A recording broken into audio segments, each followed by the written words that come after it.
बंदी छोड़ सतगुरु रामपाल जी परमेश्वर जी की जय हो।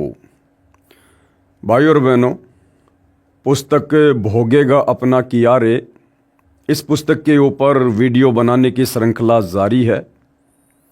ये पुस्तक सन 2006 करोथा कांड के बाद में सतलोक आश्रम मैनेजमेंट हरियाणा अर्थात राष्ट्रीय समाज सेवा समिति के द्वारा लिखी गई है।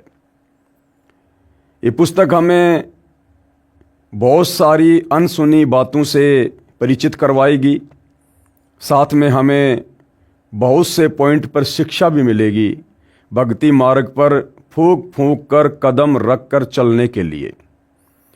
तो भाई और बहनों, इस पुस्तक के ऊपर आज हमारा ये दूसरे नंबर का वीडियो है और पहले नंबर का जो वीडियो था इस पुस्तक की भूमिका के ऊपर था। आप उसको ज़रूर देखिएगा। भूमिका को समझे बिना आगे की वीडियो समझ पाना थोड़ा मुश्किल होगा। तो आज हम इस पुस्तक पर आगे बढ़ें उससे पहले सतगुरु रामपाल जी का जयकारा लगाएंगे। बंदी छोड़ सतगुरु रामपाल जी परमेश्वर जी की जय हो। परमपिता परमात्मा सारी सृष्टि के रचनहार, कुल मालिक, असंख्य ब्रह्मांडों के स्वामी, जगत गुरु, तीनों लोकों में प्रवेश करके सबका धारण पोषण करने वाले राजाधीराज, आत्माधार, नाथों के नाथ, देवों के देव महादेव, सर्वेश्वर महेश्वर, मृत्युंजय, अजरो अमर, आदि अनादि सनातनी प्रभु, जगत पिता जगदीश्वर, श्री श्री 1008 की उपाधि के वास्तविक अधिकारी, अकाल मूरत सौद स्वरूपी राम वासुदेव, सर्वगतम ब्रह्म, परम पूज्य, प्रथम पूज्य, परम संत, परम पुरुष, परम धनी, परम दयालु, सत्य कबीर, हक्का कबीर, अल्लाहु कबीर, अल्लाहु अकबर, बाखबर, अल्लाह ताला, जगत के तारणहार, जगत के मुक्तिदाता, जगत के जगन्नाथ, हारे के सहारे, हिंदुओं के राम, मुसलमानों के अल्लाह, सिखों के वाहिगुरु, ईसाइयों के मसीह, दया के सागर दयानिधि, करुणा के सागर करुणानिधि, स्वयंभू परिभू, संकट मोचन, कष्ट हरण, मंगल करण, दुख भंजन, अविगत कबीर, निर्विकार निर्विषम परमात्मा, अलय अलेख सतगुरु, आदि अनादि सतगुरु, असली मर्यादा पुरुषोत्तम, असली राम, असली कृष्ण, असली घनश्याम, असली मुरारी, राजाओं के राजा, महाराजाओं के महाराजा, शहंशाहों के शहंशाह, सम्राटों के सम्राट, भगवानों के भगवान, अल्लाहों के अल्लाह, प्रभुओं के प्रभु, मसीहाओं के मसीह, सच्चे वाहिगुरु, बाबाओं के बाबा, पीरों के पीर, सेठों के सेठ, जगत सेठ, सावड़सा सेठ, सर्वगुण संपन्न, अनंत कोटि कलाओं के स्वामी, अनंत कोटि ब्रह्मांडों के नायक, योगियों में महायोगी, ध्यानियों में महाध्यानी, सिद्धों में परम सिद्ध, ज्ञानियों में तत्व ज्ञानी, ब्रह्म ज्ञानी, महाज्ञानी, परम ज्ञानी, सर्वश्रेष्ठ ज्ञानी, विज्ञानी, युवा कबीर, समर्थ कबीर, असमवात, अमित ओजा, सच्चे रहनुमा, करीम अल्लाह, सुभान अल्लाह, दुनिया के अंतिम पैगंबर, 8 सितंबर 1951 से गांव धनाना, जिला सोनीपत, हरियाणा, भारतवर्ष की पावन भूमि पे प्रकट रियल कल की भगवान श्री नारायण साकार हरि, श्री बाबा साहेब, नूर अनंत परमात्मा, सच्चे दरवेश, सच्चे बाखबर, संत श्रोमणी सतगुरु रामपाल जी परमेश्वर जी के चरण कमल में साध संगति से जुड़े हुए देश विदेश से आप और हम सभी सत्सेवक भाई बहनों का अनंत कोटि दंडवत प्रणाम। तो भाई और बहनों, पुस्तक भोगेगा अपना किया रे, इस पुस्तक के ऊपर वीडियो बनाने की श्रृंखला जारी है। इसी श्रृंखला में आज हमारा ये दूसरे नंबर का वीडियो है। अब हम आगे बढ़ते हैं। भोगेगा अपना किया रे, यानी जैसा कर्म प्राणी करता है, अच्छा या बुरा, समय आने पर वो वैसा ही उसका भोग भोगता है। कबीर मन नेकी कर ले 2 दिन का मेहमान, कि हे नादान प्राणी, इस काल के लोक में तेरे को जो ये मनुष्य जन्म मिला है, ये तेरे 2 दिन का जीवन है, 2 दिन का, एक शौपन की तरह। जैसे रात्रि में हमें शौपन आता है, शौपन में हम राजा बन जाते हैं, सेठ बन जाते हैं, लंबी आयु जीते हैं, और जैसे ही आंखें खुलती हैं, ना वो राजा का जीवन रहता है, ना वो शहर रहता है, ना वो सुख रहते हैं। तो ये मनुष्य जन्म, ये भले 60 साल का है, 70 साल का है, 100 साल का है, लेकिन असल में ये 2 दिन की ही जिंदगी है। 2 दिन का मतलब बहुत थोड़े समय के लिए परमात्मा ने आपको ये मनुष्य जन्म दिया है। आखिर तुझको कौन कहेगा गुरु बिन आत्मज्ञान। इस संसार में आपको जो भी व्यक्ति ज्ञान देगा वो केवल यहाँ तक कि व्यवस्था को बनाए रखने का ज्ञान दे सकता है, रोजी रोटी तक का ज्ञान दे सकता है, पढ़ाई लिखाई का ज्ञान दे सकता है, अधिक माया कैसे कमाई जाए, बड़ी कार कैसे ली जाए, बड़ा मकान कैसे बनाया जाए, समाज में प्रभुता कैसे मिले, केवल आपको इसी प्रकार का ज्ञान दे सकता है।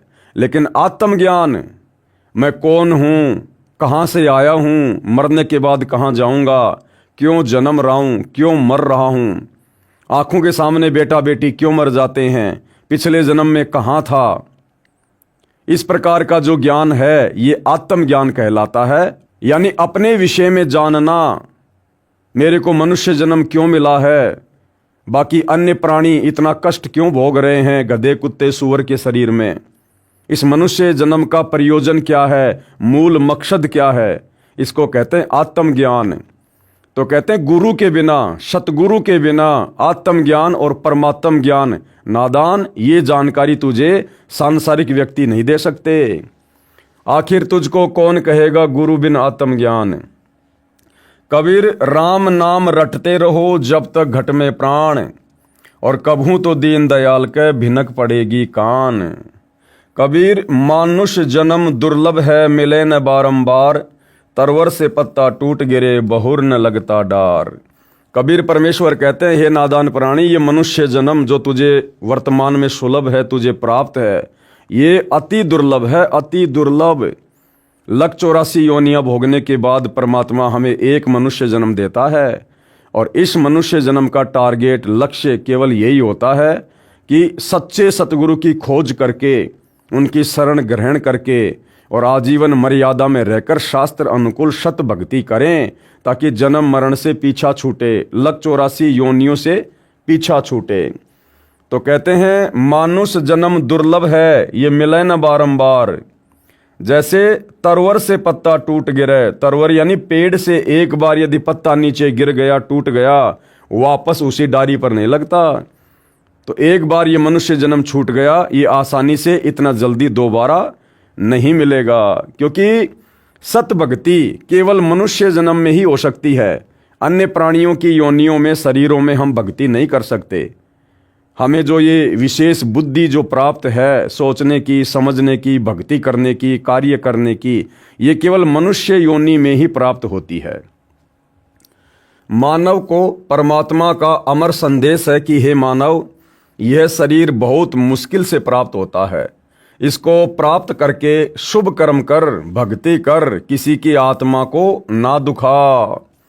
आत्मा दुखी हुई तो समझो परमात्मा दुखी हुआ, और जिसने परमात्मा को दुखी कर दिया, फिर उस नादान के पास में शेष रह क्या गया।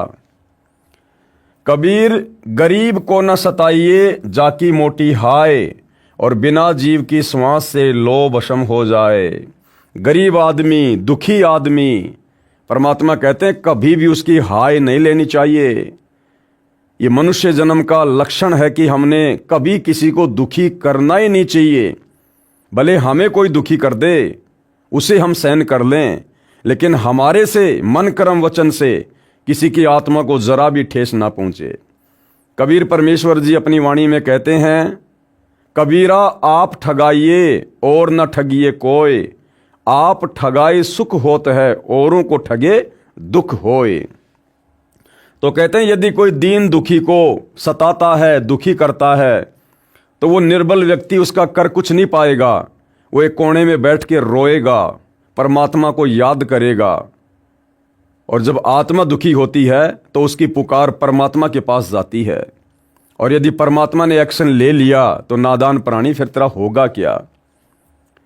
भावार्थ है कि जैसे पुराने समय में लोहार कारीगर अपने औजार बनाने के लिए, लोहा गर्म करने के लिए पशु के चर्म की धोकनी बनवाते थे, उस निर्जीव खाल से अग्नि पर हवा मारते थे, जैसे वर्तमान में पंखे का प्रयोग करते हैं। उस निर्जीव खाल से हवा निकलती थी तथा फिर हवा भरती थी। वह ऐसे हवा लेती और छोड़ती थी जैसे माँ दुखी मनुष्य दुख में आहें भरता है। परमात्मा कबीर जी सतर्क करते हैं कि यदि कोई किसी प्रकार की भी शक्ति का दुरुपयोग करके गरीब यानी निर्बल निर्धन को परेशान करता है तो उसका सर्वनाश हो जाता है। चाहे कोई बहुत बड़ा अधिकारी किसी पद पर है और यदि वो बेवजह किसी को दुखी करेगा, परेशान करेगा, समय पर किसी का कार्य नहीं करेगा या उसमें गफलत करेगा, तो कहते हैं परमात्मा एक्शन लेता है। जैसे बिना जीव की खाल से निकली श्वास लोहे तक को भस्म जलाकर नष्ट कर देती है, तो जीवित प्राणी से निकली हाय रूपी श्वास बद्दुआ तेरा सर्वनाश कर देगी। अगले जन्म में वह व्यक्ति कुत्ता बनता है और सिर में कीड़े पड़ते हैं। फिर क्या कह रहे हैं परमात्मा? संत सताना कोटि पाप है, यानी साधु संतों को दुखी करना। देखो, एक तो आम व्यक्ति को दुखी किया जाए वो भी बहुत बुरी बात है, और यदि साधु संत भक्तों को कोई दुखी करता है तो कहते हैं वो तो करोड़ों पाप के बराबर है, करोड़ों पाप के बराबर। क्योंकि साधु संत भगत कभी किसी को बेवजह दुखी नहीं करते, कभी किसी का बुरा नहीं सोचते। और ऐसी आत्माओं को यदि कोई दुखी करता है, वो चाहे मंत्री हो, चाहे अधिकारी हो, बहुत बड़ा कोई पैसे वाला हो, किसी भी प्रकार से सर्वशक्तिमान आदमी हो, यदि वो संत भक्तों को दुखी करता है तो वो तो करोड़ों पापों के बराबर है।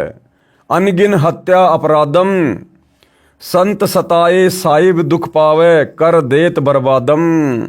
और संत भगत को सताने से परमात्मा दुखी होता है, साहिब दुखी होता है, और कहते हैं फिर वो परमात्मा सताने वाले को बर्बाद करके छोड़ता है, बर्बाद करके। राम कबीर कहे मेरे संत को दुख ना दीजिए कोई। कबीर परमात्मा कहते हैं कि मेरे भगत को कभी कोई दुख मत देना। संत दुखाए मैं दुखी मेरा आपा भी दुखी होए। और हिरणाकुश उदर विदारिया मैं ही मार्या कंस। और जो मेरे संत को दुखी करे उसका खोदूं वंश। परमात्मा कहते हैं हिरणाकुश का पेट नरसिंह रूप धारण करके हमने फाड़ा था, और जो मेरे संत को दुखी करेगा उसका तो मैं वंश ही समाप्त कर दूंगा। जैसे रावण का वंश परमात्मा ने खत्म कर दिया, आज रावण के परिवार में कोई दीपक लगाने वाला भी नहीं है। कंस के वंश को ही परमात्मा ने खत्म कर दिया, आज कोई दीपक लगाने वाला भी नहीं है। दुर्योधन के वंश को ही परमात्मा ने खत्म कर दिया, आज कोई दीपक जलाने वाला भी नहीं है। सतलोक आश्रम रोहतक झज्जर रोड पर करोथा गांव से 2 किलोमीटर तथा डिग्गल गांव से 4 किलोमीटर की दूरी पर सड़क पर गांव करोथा की सीमा में स्थित है। करोथा जिला रोहतक हरियाणा का गांव है। अप्रैल सन 1999 में करोथा के भक्तों ने स्वेच्छा से कुछ एकड़ जमीन दान की, जो ट्रस्ट के नाम कराई गई। संत रामपाल जी महाराज से वहाँ सत्संग करने की प्रार्थना की गई। महीने में एक बार प्रत्येक पूर्णमासी को सत्संग होने लगा। बहुत संख्या में भगत जन सत्संग सुनने के लिए आने लगे। सत्संग प्रवचनों से प्रभावित होकर भगत बुराइयां त्यागने लगे। शराब, तमाकू, अफीम आदि नशीली वस्तुओं को त्याग कर सभ्य और निर्विकार जीवन जीने लगे। संत रामपाल जी महाराज ने सर्व धर्मों के सदग्रंथों को पढ़ा तथा प्रत्येक धर्म तथा पंथ व समाज में की जा रही भक्ति को भी जाना। उसमें पाया कि जो भी धर्म, पंथ या समाज जिस भी ग्रंथ का नाम लेकर अपना धार्मिक प्रचार कर रहा है, वह स्वयं नहीं जानता कि आप जिस ग्रंथ को सत्य मानते हैं उसके विपरीत ज्ञान तथा भक्ति विधि बता रहे हैं। उदाहरण के लिए आर्य समाज एक धार्मिक समाज होने का दावा करता है। वह महर्षि दयानंद सरस्वती का अनुयायी है। यानी जो आर्य समाज के फॉलोवर हैं, विशेषकर हरियाणा में, वो सब के सब महर्षि दयानंद जी को अपना आदर्श मानते हैं। महर्षि दयानंद ने अपने 59 वर्ष के जीवन काल में जैसा वेदों को समझा तथा परमात्मा को जैसा जाना, वह सत्यार्थ प्रकाश नामक पुस्तक में लिख गए। यानी उन्होंने अपनी भक्ति का जो अनुभव था वो सत्यार्थ प्रकाश नाम की पुस्तक में लिख दिया। इसके साथ साथ समाज सुधार के जो नियम महर्षि दयानंद जी ने बताए कि मेरे अनुयायी इन नियमों का पालन करें, वह भी सत्यार्थ प्रकाश के 4थे अध्याय में लिखा हुआ है। महर्षि दयानंद सरस्वती तथा उनके अनुयायी आर्य समाजियों का मानना है कि चारों वेद, कौन कौन से? ऋग्वेद, यजुर्वेद, सामवेद तथा अथर्ववेद सत्य ज्ञान युक्त पुस्तक हैं। यानी वेदों का ज्ञान बिल्कुल सत्य है, इसमें कोई मेन मेक नहीं है। इस बात को महर्षि दयानंद सरस्वती जी भी मानते हैं और उनके फॉलोअर भी मानते हैं। वे यहाँ तक कहते हैं कि हम वेद के अतिरिक्त किसी आध्यात्मिक पुस्तकों को सत्य नहीं मानते जिनका ज्ञान वेदों से नहीं मिलता। बिल्कुल सही बात है। संत रामपाल जी महाराज ने सत्यार्थ प्रकाश के ज्ञान की तुलना वेदों से ही करके सिद्ध कर दिया कि महर्षि दयानंद जी को वेद ज्ञान कतई नहीं था। अब जब सतगुरु रामपाल जी ने महर्षि दयानंद जी के द्वारा लिखी पुस्तक सत्यार्थ प्रकाश को पढ़ा और पढ़ने के बाद में जब उन्होंने समाज को बताया वेदों से तुलना करके, क्योंकि आर्य समाजियों ने इस बात पर विशेष जोर दे रखा था कि महर्षि दयानंद जी ने वेदों को गहनता से पढ़ा है, समझा है और वेदों में जो कुछ लिखा है उसका संक्षिप्त रूप उनके द्वारा लिखी पुस्तक सत्यार्थ प्रकाश है। यानी वेद बहुत लंबे चौड़े हैं, आम आदमी नहीं पढ़ सकता। इसलिए महर्षि दयानंद जी ने जिस प्रकार से चारों वेदों का सार पवित्र गीता जी को बना दिया है, उसी प्रकार से महर्षि दयानंद जी ने चारों वेदों का सार निष्कर्ष अपनी पुस्तक सत्यार्थ प्रकाश में लिख दिया है।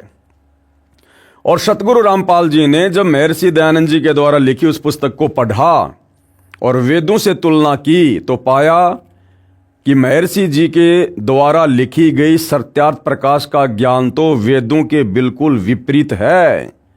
कहीं मैच ही नहीं हो रहा, कहीं मेल ही नहीं खा रहा है और दुनिया उस पुस्तक को वेदों के ज्ञान से परिपूर्ण मानकर पढ़ रही है और भक्ति कर रही है। तो जब सतगुरु रामपाल जी ने समाज में ये बातें बताना शुरू की और समाचार पत्रों में लेख लिखकर ये बताया कि महर्षि दयानंद जी को तो वेदों का भी ज्ञान नहीं था, समाज सुधार का ज्ञान तो बहुत दूर की बात है।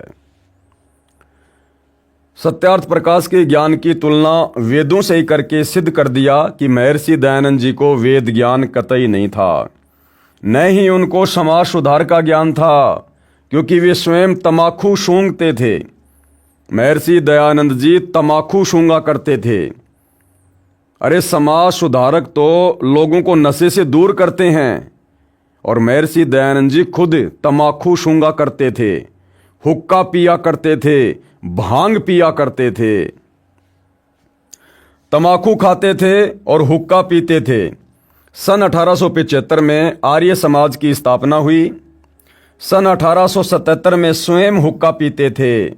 पढ़ें इसी पुस्तक के पेज नंबर 148 पर, हम आगे पढ़ेंगे। अब आगे क्या बता रहे हैं सतगुरु रामपाल जी?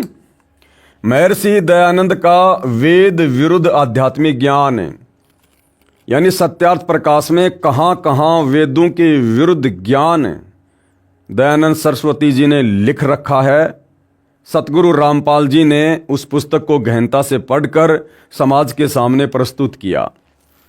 महर्षि दयानंद सरस्वती जी ने सत्यार्थ प्रकाश, जिसके प्रकाशक हैं वैदिक यतिमंडल दयानंद मठ दीनानगर पंजाब तथा मुद्रक हैं आचार्य प्रिंटिंग प्रेस दयानंद मठ गोहाना मार्ग रोहतक, इसके समोल्लास नंबर 12 पेज नंबर 342 पर अनुभूमिका में लिखा है कि आपस में वाद प्रतिवाद करने से सत्य असत्य का निर्णय होता है। यानी किसी भी ज्ञान के ऊपर वाद प्रतिवाद करने से, एक प्रकार से डिबेट करने से उस ज्ञान के ऊपर, उस पुस्तक के ऊपर वो ज्ञान और अधिक निखर कर सामने आता है और ये वाद प्रतिवाद अवश्य करनी चाहिए। इसी आधार से संत रामपाल जी महाराज ने समाचार पत्रों के माध्यम से लेख लिखकर ज्ञान चर्चा की थी, जिसके प्रतिवाद में आर्य समाजियों ने भी लेख लिखे थे जो कोरी झूठ थी। विद्वान जनता उनसे दूर होने लगी। ज्ञान चर्चा का अंश निम्न पढ़िए। क्या क्या ज्ञान चर्चा है जो सतगुरु रामपाल जी ने वेदों से तुलना करके सत्यार्थ प्रकाश के उस झूठे ज्ञान को विशेषकर हरियाणा में समाचार पत्रों में छापकर लोगों को दिखाया। महर्षि दयानंद जी सत्यार्थ प्रकाश नामक पुस्तक के समोल्लास नंबर 7 पेज नंबर 154 पर लिखते हैं कि परमात्मा निराकार है। दयानंद जी ने क्या कहा कि परमात्मा परमेश्वर निराकार है, वो दिखाई नहीं देता है, वो साकार नहीं है। कहाँ लिखा है? सत्यार्थ प्रकाश के समोल्लास नंबर 7 और पेज नंबर 154। जबकि वेद क्या कह रहे हैं? वेद कह रहे हैं ऋग्वेद मंडल 9 सूक्त 86 मंत्र 26 और 27, ऋग्वेद मंडल 9 सूक्त 82 मंत्र 1 से 3, ऋग्वेद मंडल 9 सूक्त 96 मंत्र 18 से 20, ऋग्वेद मंडल 9 सूक्त 94 मंत्र 1 तथा सूक्त 95 मंत्र 2 तथा यजुर्वेद अध्याय 7 मंत्र 39 नरव्रत महान इंद्र लिखा है तथा ऋग्वेद मंडल 1 सूक्त 31 मंत्र 17 मनुष्यवत अग्नि लिखा है। अग्नि यानी परमात्मा, मनुष्यवत यानी मनुष्य के समान। इसमें परमात्मा साकार है, राजा के समान दर्शनीय है, देखने योग्य है। अर्थात परमात्मा नराकार, नराकार यानी नर आकार। एक होता है निराकार, जो महर्षि दयानंद जी ने परमात्मा के विषय में सत्यार्थ प्रकाश में लिखा है कि परमात्मा निराकार है। निराकार यानी जिसका कोई आकार नहीं है, जो देखा नहीं जा सकता। परंतु वेद क्या कह रहे हैं कि परमात्मा नराकार है, नराकार नर आकार में है और साकार है। वह धूलोक के तीसरे पृष्ठ यानी भाग पर विराजमान है। धूलोक यानी शतलोक। इन वेद मंत्रों के अनुवादकर्ता भी आर्य समाजी हैं तथा प्रकाशक भी सार्वदेशिक आर्य प्रतिनिधि सभा दिल्ली है। महर्षि दयानंद जी का सत्यार्थ प्रकाश वाला सिद्धांत गलत सिद्ध हुआ। यानी परमात्मा की स्थिति को लेकर महर्षि दयानंद सरस्वती जी ने जो अपनी पुस्तक सत्यार्थ प्रकाश में लिखा है कि परमात्मा निराकार है, उसको देखा नहीं जा सकता। जबकि वेद कह रहे हैं कि परमात्मा मनुष्यवत है, मनुष्य के समान शरीर है उसका, मनुष्य के समान दिखाई देता है परमात्मा, साकार है, नराकार है, नर आकार में है परमात्मा। पुस्तक है जीवन चरित्र महर्षि दयानंद सरस्वती। ये जो पुस्तक है जीवन चरित्र महर्षि दयानंद सरस्वती, इसके पेज नंबर 294 पर महर्षि दयानंद ने कहा है कि जो संसार में दिखाई देता है ये सब उसी का रूप है। जो संसार में दिखाई दे रहा है ये सब परमात्मा का ही रूप है। जो पेड़ दिखाई दे रहा है वो भी परमात्मा का रूप है, जो पहाड़ दिखाई दे रहा है वो भी परमात्मा का रूप है, जो जानवर दिखाई दे रहा है वो भी परमात्मा का रूप है। महर्षि दयानंद जी कहते हैं कि परमात्मा किसी एक स्थान पर किसी लोक में नहीं रहता, जबकि वेद कह रहे हैं कि परमात्मा धूलोक के तीसरे भाग पर रहता है, सतलोक के तीसरे हिस्से पर परमात्मा सिंहासन पर विराजमान है। सत्यार्थ प्रकाश के समोल्लास नंबर 7 पेज नंबर 153, समोल्लास 14 पेज नंबर 480 481 पर, जबकि ऋग्वेद मंडल 9 सूक्त 86 मंत्र 27, ऋग्वेद मंडल 9 सूक्त 54 मंत्र 3 तथा ऋग्वेद मंडल 9 सूक्त 96 मंत्र 18 से 20 में स्पष्ट है कि परमात्मा धूलोक के तीसरे पृष्ठ अर्थात स्थान पर विराजमान है, एक देशीय है। ऋग्वेद मंडल 9 सूक्त 54 मंत्र 3 में स्पष्ट है कि परमात्मा भुवनोपरि तिष्ठति। परमात्मा भुवनोपरि यानी सबसे ऊपरी भाग पर, तिष्ठति यानी बैठा हुआ है, लोकों में ऊपर बैठा है, विराजमान है। महर्षि दयानंद जी का सत्यार्थ प्रकाश वाला सिद्धांत गलत सिद्ध हुआ। उसके बाद सत्यार्थ प्रकाश समोल्लास 7 पेज नंबर 155 तथा 163 पर महर्षि दयानंद जी ने कहा है कि परमात्मा भगत के पाप नाश नहीं करता। बताओ फिर भक्ति किस लिए करें? फिर लोग आर्य समाजी क्यों बने? अरे लोग आर्य समाजी इसीलिए तो बने कि भाई हमें वेदों का ज्ञान प्राप्त होगा, वेदों में परमात्मा कौन है कैसा हमें पता चलेगा, हम उस परमात्मा की भक्ति करेंगे। सुना है परमात्मा सुख देता है, अंधे को आँख देता है, निर्धन को माया देता है, कोढ़ी को काया देता है, बांझ को पुत्र देता है, सारे सुख देता है। इसीलिए तो लोग वेदों को पढ़ते हैं, गीता को पढ़ते हैं, भक्ति करने की इच्छा होती है। और महर्षि जी क्या कह रहे हैं सत्यार्थ प्रकाश में कि परमात्मा पाप नाश नहीं करता है। अरे जब हमारे पाप ही नाश नहीं होंगे तो हम सुखी कैसे होंगे? क्योंकि पाप कर्मों के कारण तो इंसान पर दुख आता है, और यदि भक्ति करते करते भी पापों का नाश नहीं होगा तो हम सुखी कैसे होंगे? फिर भला भगवान की भक्ति करने की इच्छा कैसे होगी यदि वो पाप ही नाश नहीं करेगा? तो परमात्मा भगत के पाप नाश नहीं करता। यजुर्वेद अध्याय 8 मंत्र 13, जबकि हमारे वेद क्या कह रहे हैं कि परमात्मा भक्ति करने वाले भगत के साधक के घोर से घोर पाप कर्मों का भी नाश करता है। यजुर्वेद अध्याय 8 मंत्र 13, ऋग्वेद मंडल 9 सूक्त 97 मंत्र 16, ऋग्वेद मंडल 1 सूक्त 24 मंत्र 13 व 14 तथा यजुर्वेद अध्याय 5 मंत्र 32 में, ऋग्वेद मंडल 9 सूक्त 82 मंत्र 1 में पाप नाश व साकार परमात्मा का प्रमाण है कि परमात्मा अपने भगत के पापों का भी नाश करता है और परमात्मा साकार है। शेष पेज नंबर 39 पर हम आगे पढ़ेंगे। अब भाइयों और बहनों, जब ये सारी की सारी सच्चाई धीरे धीरे विशेषकर हरियाणा में जनता के बीच में जाने लगी समाचार पत्रों के माध्यम से, तो आर्य समाज के वो मुख्य वो पदाधिकारी गुरुजन जो इस सत्यार्थ प्रकाश पुस्तक को बेचकर अपनी रोजी रोटी चला रहे थे, उन भाई बहनों के पेट में दर्द होना शुरू हो गया। उपरोक्त सच्चाई को आंखों प्रोजेक्टर पर देखकर श्रोताओं ने घर जाकर सर्व पुस्तकों का फिर से मिलान करके जांचा। पाया कि महर्षि दयानंद पूर्ण रूप से अज्ञानी था। श्रोताओं में आर्य समाज से संबंधित व्यक्ति भी थे। उन्होंने तथा अन्य ने मिलकर आर्य समाज के आचार्यों से सवाल किए। अब संत रामपाल जी ने समाचार पत्रों के माध्यम से जब वेदों से सत्यार्थ प्रकाश के अज्ञान की तुलना करके समाज में प्रस्तुत कर दिया, तो बहुत सारे लोग आर्य समाज से भी जुड़े हुए थे। उन्होंने भी देखा, पढ़ा, मिलान किया कि क्या वास्तव में सत्यार्थ प्रकाश में फला फला जगह पर समोल्लास में लिखा हुआ है। उनको जो का त्यों पाया। तो आर्य समाज के अनुयायियों ने अपने आचार्यों से सवाल जवाब करने शुरू किए कि भाई आर्य समाज की धारणा है कि परमात्मा निराकार है, जबकि वेद कह रहे परमात्मा साकार है, नराकार है, नराकार में है, मनुष्यवत है परमात्मा। सत्यार्थ प्रकाश कहती है कि परमात्मा पापनाश नहीं करता, जबकि वेद कह रहे हैं कि तुम एक बार परमात्मा की सत भक्ति पे तो लगो, परमात्मा तो घोर से घोर पापों का नाश कर देता है।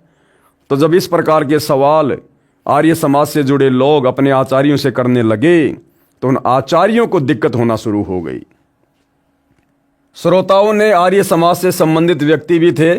उन्होंने तथा अन्य ने मिलकर आर्य समाज के आचार्यों से सवाल किए कि आप आज तक इस अज्ञान को समाज में फैला रहे हो, सत्यार्थ प्रकाश वाले अज्ञान को, आपका उद्देश्य क्या है?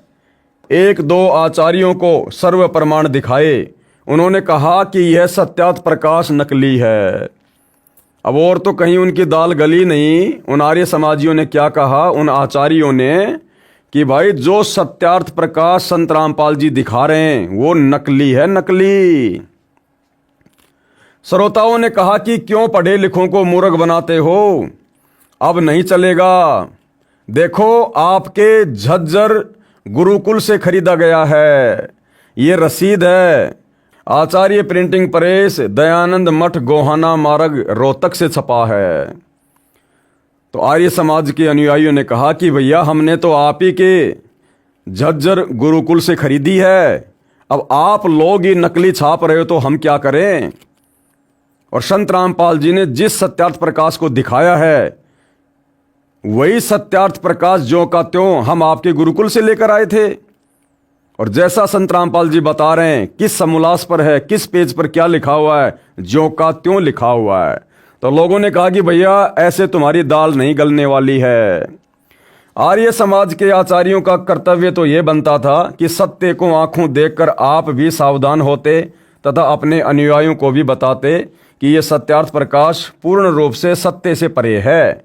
अपना तथा अन्य भोली भाली आर्य जनता का कल्याण करवाते। ऐसा ना करके संत तथा भक्तों पर अत्याचार शुरू कर दिया। ये व्यक्ति नेक नहीं है। कबीर परमात्मा जी ने कहा है कि जानबूझ सांची तजे, यानी सच्चाई आंखों के सामने है, प्रत्यक्ष प्रमाणित है, उसके बावजूद भी स्वार्थ में अंधे हो रहे हैं, ईर्ष्या में अंधे हो रहे हैं। तो कबीर जी कहते हैं कि जानबूझ सांची तजे और करे झूठ से ने, ताकि संगति है प्रभु शौपन में भी ना दे। ऐसे दुष्ट व्यक्तियों की संगति तो शौपन में भी प्राप्त ना हो, जो जानबूझ के सच्चाई से मुंह मोड़कर बैठे हैं। उन आचार्यों ने अन्य आचार्यों को बताया, उन्होंने निर्णय लिया कि यदि जनता को महर्षि दयानंद के अज्ञान का पता चल गया तो इज्जत का नाश हो जाएगा। लोग हमें धिक्कारेंगे कि ऐसे बिना सिर पैर के ज्ञान युक्त सत्यार्थ प्रकाश को बेचकर दयानंद की फोकट महिमा बनाए हो और दुनिया से आर्य समाज के नाम से चंदा इकट्ठा करते रहते हो। हमारी दुकानें बंद हो जाएंगी, इसलिए शतलोक आश्रम को बंद कराओ, रामपाल को मार दो, तब बात बनेगी। इसी षड्यंत्र के तहत इन अपराधी आचार्यों ने शतलोक आश्रम करोथा जिला रोहतक के आसपास के गांव में डिग्गल, करोथा, ब्रहाणा, बागपुर आदि आदि पब्लिक मीटिंग करके झूठा प्रचार किया कि शतलोक आश्रम करोथा में गलत काम होते हैं। और तो दाल उनकी गली नहीं, ज्ञान से तो सामना वो कर नहीं पाए, और उल्टा आसपास के गांव वालों को जो कि आर्य समाजी थे उनको संत रामपाल जी के खिलाफ और शतलोक आश्रम करोथा के खिलाफ भरमाना शुरू कर दिया, भ्रांतियां पैदा करनी शुरू कर दी कि शतलोक आश्रम करोथा में ऐसे ऐसे गंदे काम होते हैं, वहां पर ऐसे ऐसे रात बिरात औरतें जाती हैं। यानी ज्ञान का जवाब ज्ञान से ना देकर घटिया पने पर उतारू हो गए और उनको यहां से उठवाना है, यानी आश्रम को बंद करवाना है। ये कार्य सन 2004 से प्रारंभ किया। 2 जनवरी 2005 को आश्रम पर आक्रमण करने का षड्यंत्र रचा। गांव करोथा में एक सम्मेलन का बहाना करके वहां लोगों को इकट्ठा करके आश्रम पर आक्रमण करना था। समय रहते ट्रस्ट के ट्रस्टी ने माननीय न्यायालय से इस सम्मेलन का स्टे ले लिया। वे अपने उद्देश्य में सफल नहीं हो सके। दुर्भाग्यवश मार्च 2005 में हरियाणा का मुख्यमंत्री श्री भूपेंद्र सिंह हुड्डा आर्य समाजी बन गया। उसके पश्चात ये दुष्ट व्यक्ति अधिक सक्रिय हो गए।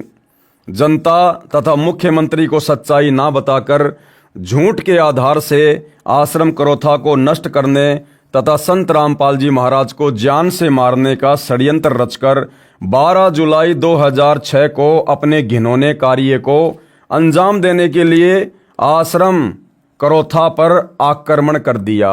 कब? 12 जुलाई 2006 को। भगत जन पूर्णमासी का सत्संग सुनने के लिए आश्रम में इकट्ठा हुए थे। 9 से 11 जुलाई 2006 को 3 दिन का सत्संग था। 8 जुलाई 2006 को शतलोक आश्रम में लगभग 5000 श्रद्धालु पहुंच गए। उसके पश्चात आश्रम को पुलिस की उपस्थिति में चारों ओर से घेर लिया। न तो बाहर से कोई भगत अंदर आने दिया तथा न ही आश्रम से बाहर जाने दिया। 9 जुलाई 2006 से 12 जुलाई 2006 तक 4 दिन लगभग 5000 श्रद्धालुओं को बंधक बनाकर रखा। रोगी, वृद्ध, बच्चे, स्त्रियां बहुत संख्या में थे। उपद्रवियों ने आश्रम की पानी लाइन काट दी, बिजली की सप्लाई काट दी। आश्रम में हाहाकार मच रहा। रोहतक के डीसी, एसपी तथा मुख्यमंत्री आदि बड़े अधिकारियों के पास टेलीग्राम किए गए, सर्व स्थिति बताई गई, परंतु बेरहमों को कोई असर नहीं हुआ, क्योंकि ये तो अत्याचार करवा ही रहे थे। ना हरियाणा के मुख्यमंत्री ने कोई फरियाद सुनी, ना वहाँ के प्रशासन ने किसी प्रकार की कोई मदद की। क्यों? क्योंकि लेखक कह रहा है कि उन लोगों का ही तो ये मिला जुला षड्यंत्र था। मुख्यमंत्री के इशारों पर ये सारा सब कुछ वहाँ पर किया जा रहा था। हालांकि भाइयों और बहनों, हमें शिक्षा लेनी है। मैं ये भी नहीं कहूँगा कि भक्तों ने कुछ गलत किया। उस समय की परिस्थितियों के अनुसार और जितना उनको आध्यात्मिक ज्ञान था, उन्होंने बाहरी प्रशासनिक व्यक्तियों से मदद की गुहार लगाई। लेकिन भाइयों और बहनों, हम सतगुरु रामपाल जी के भगत हैं, पूर्ण ब्रह्म परमात्मा के भगत हैं। ये तत्व ज्ञान होने के बाद मुसीबत क्या, चाहे मुसीबत का पहाड़ क्यों ना टूट जाए, हमने अपने सतगुरुदेव भगवान के चरणों के अलावा, क्योंकि यदि हमने ये मान लिया, जान लिया, पहचान लिया कि सतगुरु रामपाल जी स्वयं सर्वशक्तिमान कबीर परमेश्वर हैं, इनके अलावा धरती पर सृष्टि में दूसरी कोई शक्ति नहीं है, भले ही वर्तमान में अपने आप को छुपाकर आम संत के रूप में अपना प्रचार प्रसार कर रहे हैं। यदि हमें यह समझ में आ गया कि संत रामपाल जी कौन हैं, तो भाइयों और बहनों, हमने शौपन में भी किसी भी प्रकार की आपत्ति विपत्ति या समस्या के निराकरण के लिए, समाधान के लिए अपने गुरुदेव भगवान के अलावा, चाहे प्रधानमंत्री आपका पड़ोसी क्यों ना है, बहुत बड़ा अधिकारी कोई आपका घर का सदस्य क्यों ना है, हमने उनसे किसी भी प्रकार की गुहार नहीं लगानी है। हमें जो भक्ति, जो मर्यादा सतगुरु ने दी है, हमने केवल उसी के ऊपर अडिग होकर और मन कर्म वचन से अपने गुरु पर विश्वास करके हमने अडिग रहना है। बाकी कार्य फिर सतगुरु का है। वो जानी जान है, अंतर्यामी है, सब कुछ जानता है। वर्तमान भूत भविष्य कुछ भी छुपा हुआ नहीं है। सतगुरु आदि अनादि है, सतगुरु मद है मूल, सतगुरु को सिजदा करूं एक पलक नहीं भूल। लेकिन फिर भी मैं यही कहूँगा कि ये 2006 का समय था। उस समय तक आत्माओं को इतना तत्व ज्ञान नहीं हो पाया था।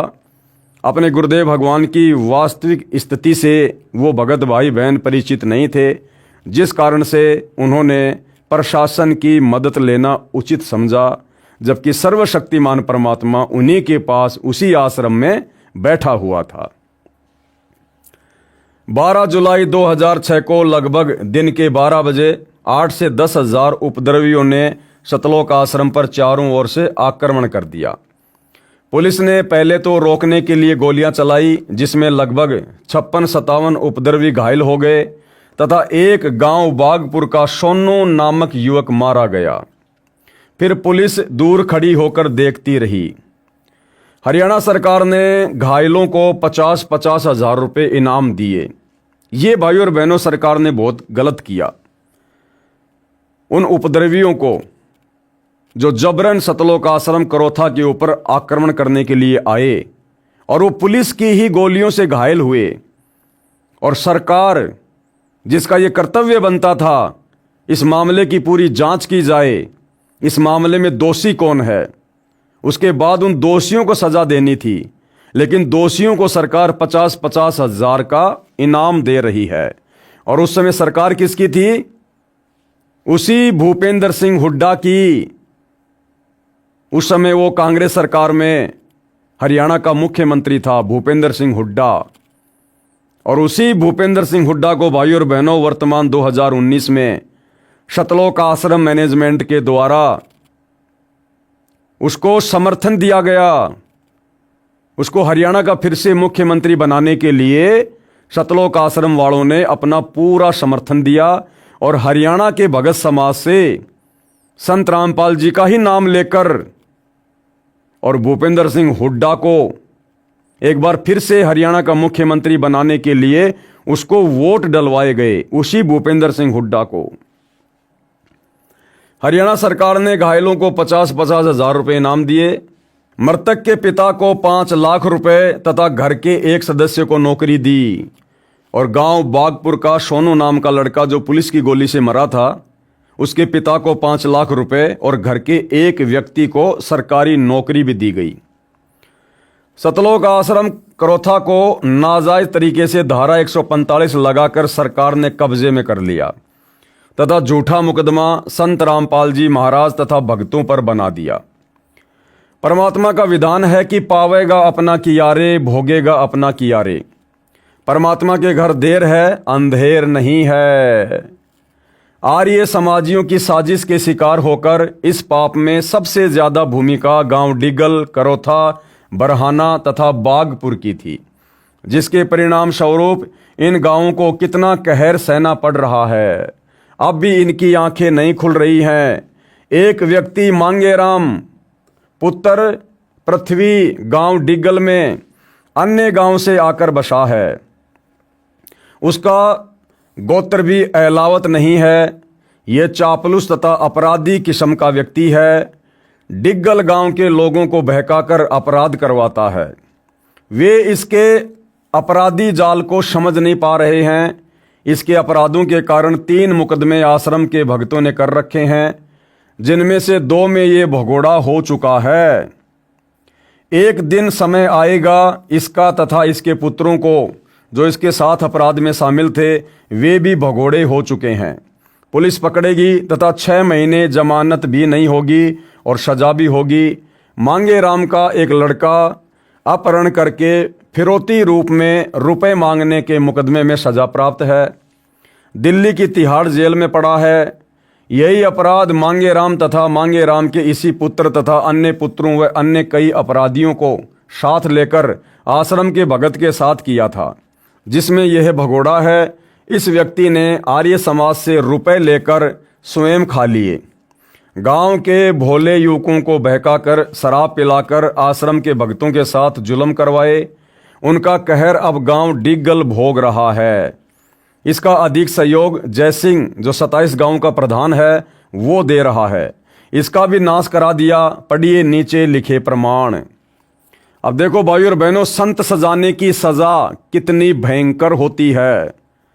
जिन विशेष गांवों ने, जिनमें आर्य समाजियों की तादाद ज़्यादा थी, उन गांव वालों के ऊपर 2006 करोथा कांड के बाद किस प्रकार से आपत्तियों का कहर टूटा, संत सताने की उनको सजा मिली, यहां पर लिखा जा रहा है।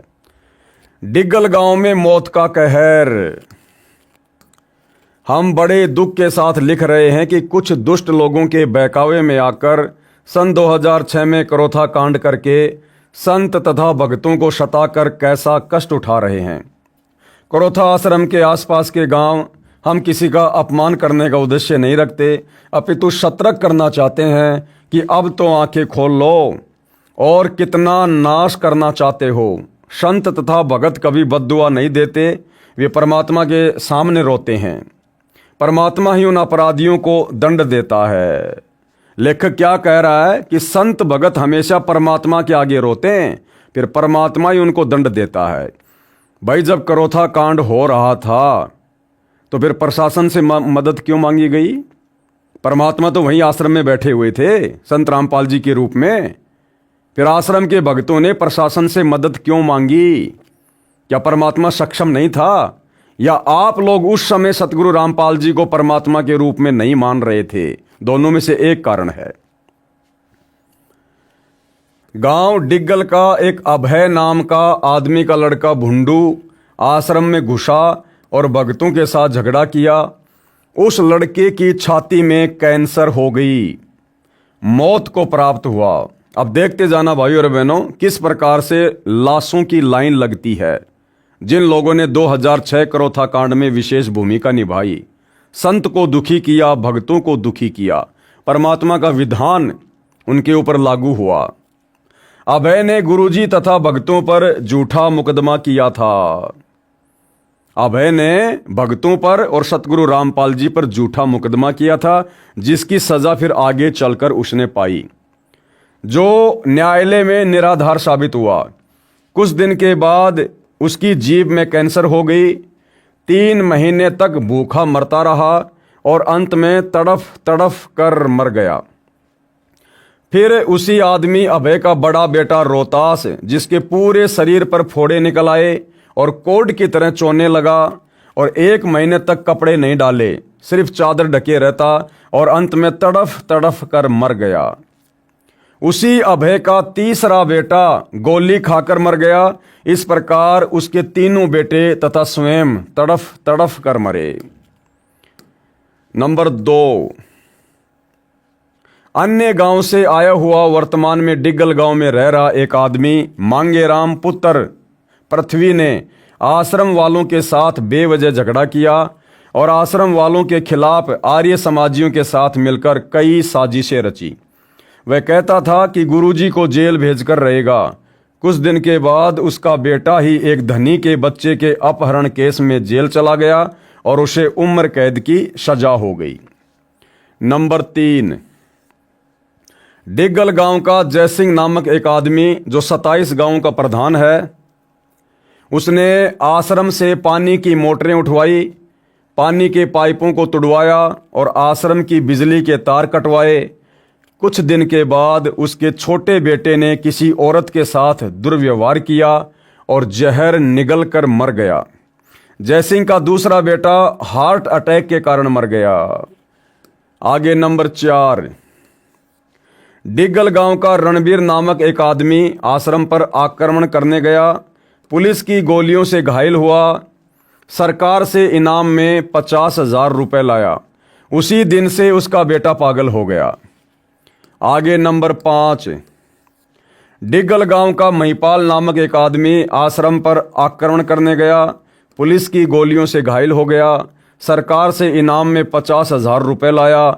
उसके कुछ समय बाद उसे एड्स की बीमारी हो गई और मर गया। ये डिग्गल गांव की हिस्ट्री सुनाई जा रही है भाई और बहनों, जिस गांव ने सबसे ज़्यादा भूमिका 2006 के करोथा कांड में निभाई। डिग्गल गांव का एक आदमी जग्गा आश्रम पर आक्रमण करने गया, पुलिस की गोलियों से घायल हो गया, सरकार से इनाम में 50,000 रुपये लाया। कुछ समय बाद वह बहुत ज़्यादा शराब पीने लगा, पत्नी व बच्चों को परेशान करने लगा, उसके घर में झगड़ा रहने लगा और उसकी पत्नी ने उसकी पिटाई कर दी, जिससे वह मर गया। नंबर 7, डिग्गल गांव का एक लीलू नामक आदमी का बेटा आश्रम पर आक्रमण करने गया, पुलिस की गोलियों से घायल हो गया, सरकार से इनाम में 50,000 रुपये लाया। कुछ दिन के बाद गन्ने की ट्राली के नीचे दबकर मर गया। नंबर 8, डिग्गल गांव का अनिल नामक एक आदमी जो आश्रम के पास वाले बाग में रहता था, उसका खुद का लड़का नहीं था, इसलिए उसके पास उसकी बेटी का लड़का रहता था। अनिल गुरुदेव जी को गालियां देता था। कुछ दिन के बाद उसका दोता एक्सीडेंट में मर गया।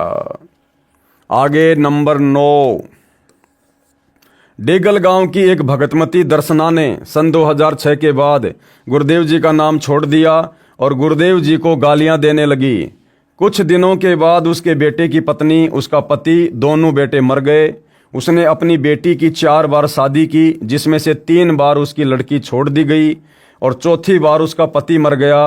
फिर दर्शना ने अपनी दूसरी बेटी की शादी की, वह लड़की अपने ससुराल से भाग गई। कुछ दिनों में दर्शना भी गांव छोड़कर भाग गई। नंबर 10, डिग्गल गांव का भूप नामक एक आदमी की पत्नी ने गुरुदेव जी का नाम ले रखा था।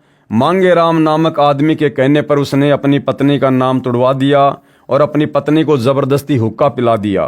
कुछ समय बाद भूप के गले में कैंसर हो गई और तड़फ तड़फ कर मर गया। नंबर 11, डिग्गल गांव का राजेंद्र नामक एक आदमी गुरुदेव जी को हर रोज गालियां देता था। कुछ समय बाद उसकी जीभ में कैंसर हो गई। 1-1 लाख रुपए के टीके लगवाने के बाद भी मौत तड़फ तड़फ कर हुई। नंबर 12, डिग्गल गांव का उमेद नामक एक आदमी गुरुदेव जी को बहुत गालियां देता था। पहले उसका हाथ कटा और अब डॉक्टरों ने उसके गले में कैंसर की बीमारी बताई है। कई लाख रुपए के टीके लग चुके हैं, फिर भी कोई आराम नहीं है। सारी जमीन बिक चुकी है और मरने के लिए तड़फ रहा है। नंबर 13, डिग्गल गांव का सोनू नामक एक आदमी करोथा कांड के पश्चात आश्रम में घुसा और गुरुदेव जी के फोटो पर लात मारी। कुछ दिन के बाद किसी औरत के साथ दुर्व्यवहार करने के आरोप से जहर खाकर मर गया। उसकी पत्नी चली गई, कुल का नाश हुआ। आगे नंबर 14, डिग्गल गांव का रामफल नामक एक व्यक्ति जिसके बेटे का नाम सोनू था। सोनू की 4 बहनें थी। आश्रम पर आक्रमण करके गया था, वहां पर बहुत हंगामा किया और कुछ दिनों के बाद जहर खाकर मर गया। नंबर 15, डिग्गल गांव का जय किशन नाम का एक व्यक्ति जिसने गुरुदेव जी का पुतला फूका था। कुछ समय बाद उसके सिर में कैंसर का फोड़ा हो गया। कई महीनों तक खाना नहीं खाया और अंत में तड़फ तड़फ कर मर गया। संत सताने की क्या सजा होती है भाइयों और बहनों, आप जी की आंखों के सामने है। डिगल गांव का एक आदमी ईश्वर, जिसने गुरुदेव जी के पुतले को कपड़े पहनाए और पुतला फूका, कुछ ही दिन बाद झज्जर चुंगी के पास ट्रक के नीचे कुचला गया और उसकी मौत हो गई। नंबर 17, डिगल गांव का एक आदमी ज्ञानेंद्र गुरुदेव जी को हर समय बेटी की गालियां देता था। 1 महीने के बाद उसकी बेटी का पति आश्रम के पास ट्रक के नीचे कुचला गया। उसकी हड्डियों को गठरी में बांध कर लाए थे। नंबर 18, डिगल गांव का एक आदमी जिसका नाम भोंडू था, उसने गुरुदेव जी का पुतला फूका और गुरुदेव जी के बारे में अश्लील बातें की जिन्हें लिखा नहीं जा सकता। सुनारिया गांव में उसकी लाश मिली और उसके गुदा द्वार में बांस का टुकड़ा मिला। उसके पूरे शरीर को बोतलों से फोड़ा गया था और उसके शरीर में कांच के टुकड़े मिले थे। उसकी लाश भी 2 दिन बाद मिली थी। उसकी 2 बेटियों का जन्म पेट काटकर हुआ था। उसका बेटा पैदा होने के 1 महीने बाद उसके पेट में फोड़ा पाया गया था, जिससे उसकी मृत्यु हो गई। इस तरह भोंडू की वंश बेल समाप्त हो गई। नंबर 19, डिगल गांव का एक आदमी जिसका नाम गगना है, उसने आश्रम के अनुयायियों के घरों को जलाने की बात की थी। कुछ दिन के बाद उसके भतीजे ने किसी महिला के साथ दुर्व्यवहार करने की कोशिश की। दूसरे कुछ लोगों ने तेजाब से जला दिया, जो कि सुसाना गांव में जला हुआ मरा मिला। उसकी माँ लकवाग्रस्त हो गई और 1 महीने के बाद तड़फ तड़फ कर मर गई। नंबर 20, डिगल गांव का प्रताप नामक एक आदमी जिसने गुरुदेव जी को बहुत गालियां दी थी। कुछ दिनों के बाद उसके दोनों गुर्दे खत्म हो गए और अब मरने के लिए तड़फ रहा है। नंबर 21, डिगल गांव का शूशु नामक एक व्यक्ति आश्रम में काला तेल लगाकर घुस गया। कुछ दिनों के बाद उसके दिमाग की नस फट गई और 1 महीने तक तड़फ तड़फ कर मर गया। उसके मरने के बाद उसकी पत्नी अपने बेटे को लेकर घर से चली गई और हमेशा हमेशा के लिए घर पर ताला लग गया। मरने से पहले अस्पताल में हर रोज 1 लाख रुपए का खर्चा हुआ। उसकी पत्नी के मायके वालों ने कहा कि उसके बड़े भाई की शादी उसकी पत्नी से करेंगे। उसके भाई की शादी जबरदस्ती सूसू की पत्नी के साथ की। सूसू की भाभी ने पुलिस थाने में रिपोर्ट दे दी कि उसके पति की जबरदस्ती दोबारा शादी करवाई है। कुछ समय बाद सूसू की पत्नी ने अपने जेठ की रिपोर्ट दे दी। सूसू के मरने के कुछ समय पहले कोतरी नामक एक पक्षी उसके ऊपर झपटती थी। वे लोग अपने बाहर वाले घर पर जाते तो कोतरी उनके सिर पर चोंच मारती। वे लोग जोहड़ पर जाते तो भी वह कोतरी उनके सिर पर चोंच मारती थी। पूरे 1 साल तक उसने घर वालों को परेशान रखा। शूशु के मरते ही वह कोतरी अचानक न जाने कहाँ चली गई। शूशु की पत्नी के रिपोर्ट देने के बाद आज उसका भाई जेल में बंद है। नंबर 22, डिगल गांव की एक औरत मुकेश, जिसने गुरुदेव जी को बहुत गालियां दी और कहा कि अगर मेरा परिवार खत्म हो जाए तो भी आश्रम में न जाऊं। कुछ दिन के बाद उसका पति मर गया, उसकी बहन मर गई, उसके ससुर की भी मौत हो गई। उसने रोते हुए कहा कि मैंने गुरुदेव जी के बारे में भला बुरा कहा, जिससे हमारे घर में एकदम से 4 मौतें हो गई। फिर उसने गुरुदेव जी से माफ़ी मांगी। उस दिन से उसके दोनों बच्चे स्वस्थ और उसका कहना है कि वह भविष्य में कभी ऐसा नहीं करेगी। नंबर 23, काले पुत्र आज़ाद, गांव डिगल, पाना मिठान। इसका पिता आज़ाद गुरुदेव जी को बहुत गलत बोलता था। उसका उसके बेटे से झगड़ा हो गया। उसका 22 साल का लड़का जहर की गोली खाकर मर गया। 6 महीने के बाद उसकी माँ की मौत हो गई और आज़ाद का बड़ा बेटा शराब पीकर मर गया। नंबर 24, राजा पुत्र अमर सिंह, चंडा, गांव डिगल, पाना डालान। इसने गुरुदेव जी को बहुत गलत कहा। तभी से उसके घर में कष्ट रहने लगे। पति पत्नी में झगड़ा रहने लगा। उसने गोली खाकर आत्महत्या कर ली। नंबर 25, डिगल गांव का एक काले नामक व्यक्ति ने एक भगत को हॉकी मार दी। काले के भाई का कुछ दिनों बाद किसी के साथ झगड़ा हो रहा था। उसे छत से धक्का देकर गिरा दिया, जिससे उसकी गर्दन की हड्डियां टूट गई और मर गया।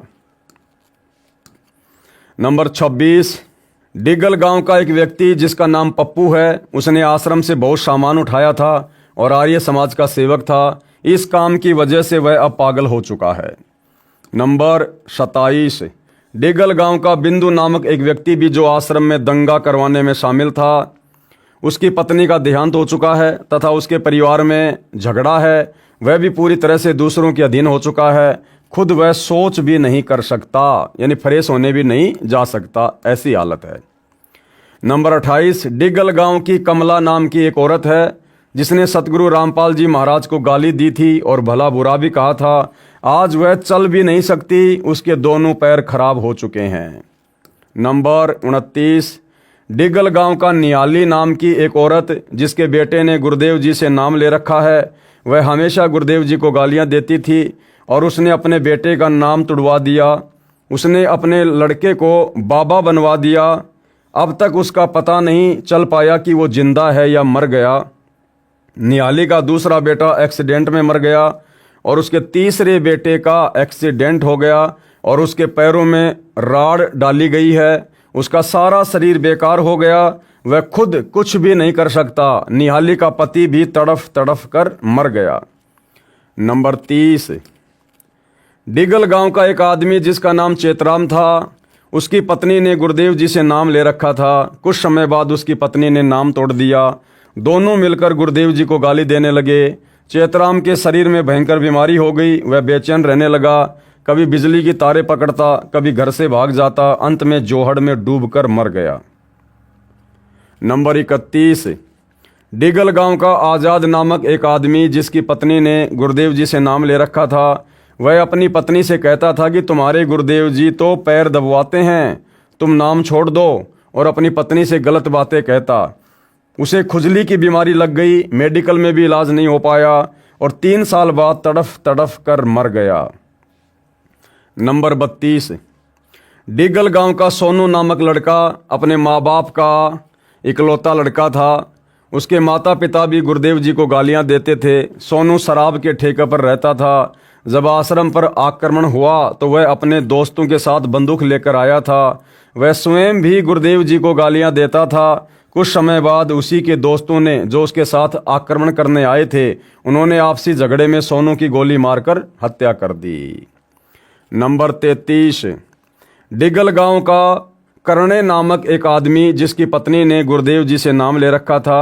इस कारण से वह अपनी पत्नी व बेटियों को गंदी गालियां देता था। उसके आधे शरीर को लकवा मार गया। 4 साल तक तड़फ तड़फ कर मरा, परंतु फिर भी गुरुदेव जी को गालियां देता रहा। उसकी पत्नी व बेटियों ने आज भी नाम ले रखा है। नंबर 34, डिगल गांव का रामफल नामक एक आदमी आश्रम पर आक्रमण करने में ट्रैक्टर लेकर गया था। आश्रम के भगत उसके ट्रैक्टर में बैठने लगे तो उसने उन्हें नीचे उतार दिया और कहा कि तुम तो आश्रम में जाते हो, तुम मेरे ट्रैक्टर में मत बैठो। ये बात करोथा कांड के कुछ दिनों के बाद की है। उसकी पत्नी जलकर मर गई। उसका लड़का डूबकर मर गया। उसकी माँ के कूल्हे की हड्डी टूट गई। अब उसके खुद के पैर में कैंसर हो गई, भुगत रहा है। नंबर 35, डिगल गांव का बाले नामक एक आदमी जो कि आश्रम पर आक्रमण करने में शामिल था, वह कहता था कि आश्रम वालों के घर पर आग लगा दो, और उसने भक्तों के तूड़े में आग लगवा दी, परंतु आग बुझ गई। तूड़े में कोई नुकसान नहीं हुआ। कुछ समय बाद उसके बेटे को हार्ट अटैक आ गया। 2 लाख रुपए खर्च भी हुए, परंतु 1 महीने के बाद वह मर गया। फिर स्वयं बाले को ही लकवा लग गया। बाले के दूसरे बेटे को भी हार्ट अटैक आ गया। 60,000 रुपये लग गए। बाले की पत्नी अपनी लड़की के घर आंख बनवाने गई थी। गांव के मोड़ पर एक बुग्गी आ रही थी। बैल तेजी से भागने लगा। उसने पलट कर देखा तो वह बुग्गी के टायर के नीचे आ गई और मर गई। नंबर 36, डिगल गांव के साहब नामक एक आदमी ने करोथा कांड में कहा कि आश्रम वालों के खेतों से चारा ले आओ। वह भक्तों के खेतों से चारा लाता और उनके पेड़ों की डालियों को तोड़ देता। कुछ ही समय बाद वह फांसी लगाकर मर गया। नंबर 37, एक व्यक्ति राजवीर उर्फ राजू पुत्र चंद्रभान गांव डिगल का स्थायी निवासी था, जिसने सतगुरुदेव जी के साथ साथ भक्तों को भी गालियां दी। थोड़े दिन के बाद उसकी बुरी दशा हुई। आखिर में स्वयं को आग लगा ली। नंबर 38, एक गोगन पुत्र सुबे गांव डिगल ने आश्रम से कपड़े, घी, बर्तन आदि की चोरी की थी। वह सर्दियों में दीपक से रजाई में आग लगने से जलकर रोहतक मेडिकल में 15 दिन भुगत कर मरा। नंबर 39, राजेश पुत्र करतार गांव डिगल, जो गांव की बहनें सत्संग में जाती थी, वह उनको चिढ़ाया करता था, कहा करता था संत रामपाल की तो दुर्घटना में मौत हो गई है। हर बार ऐसे ही बकवास करता था।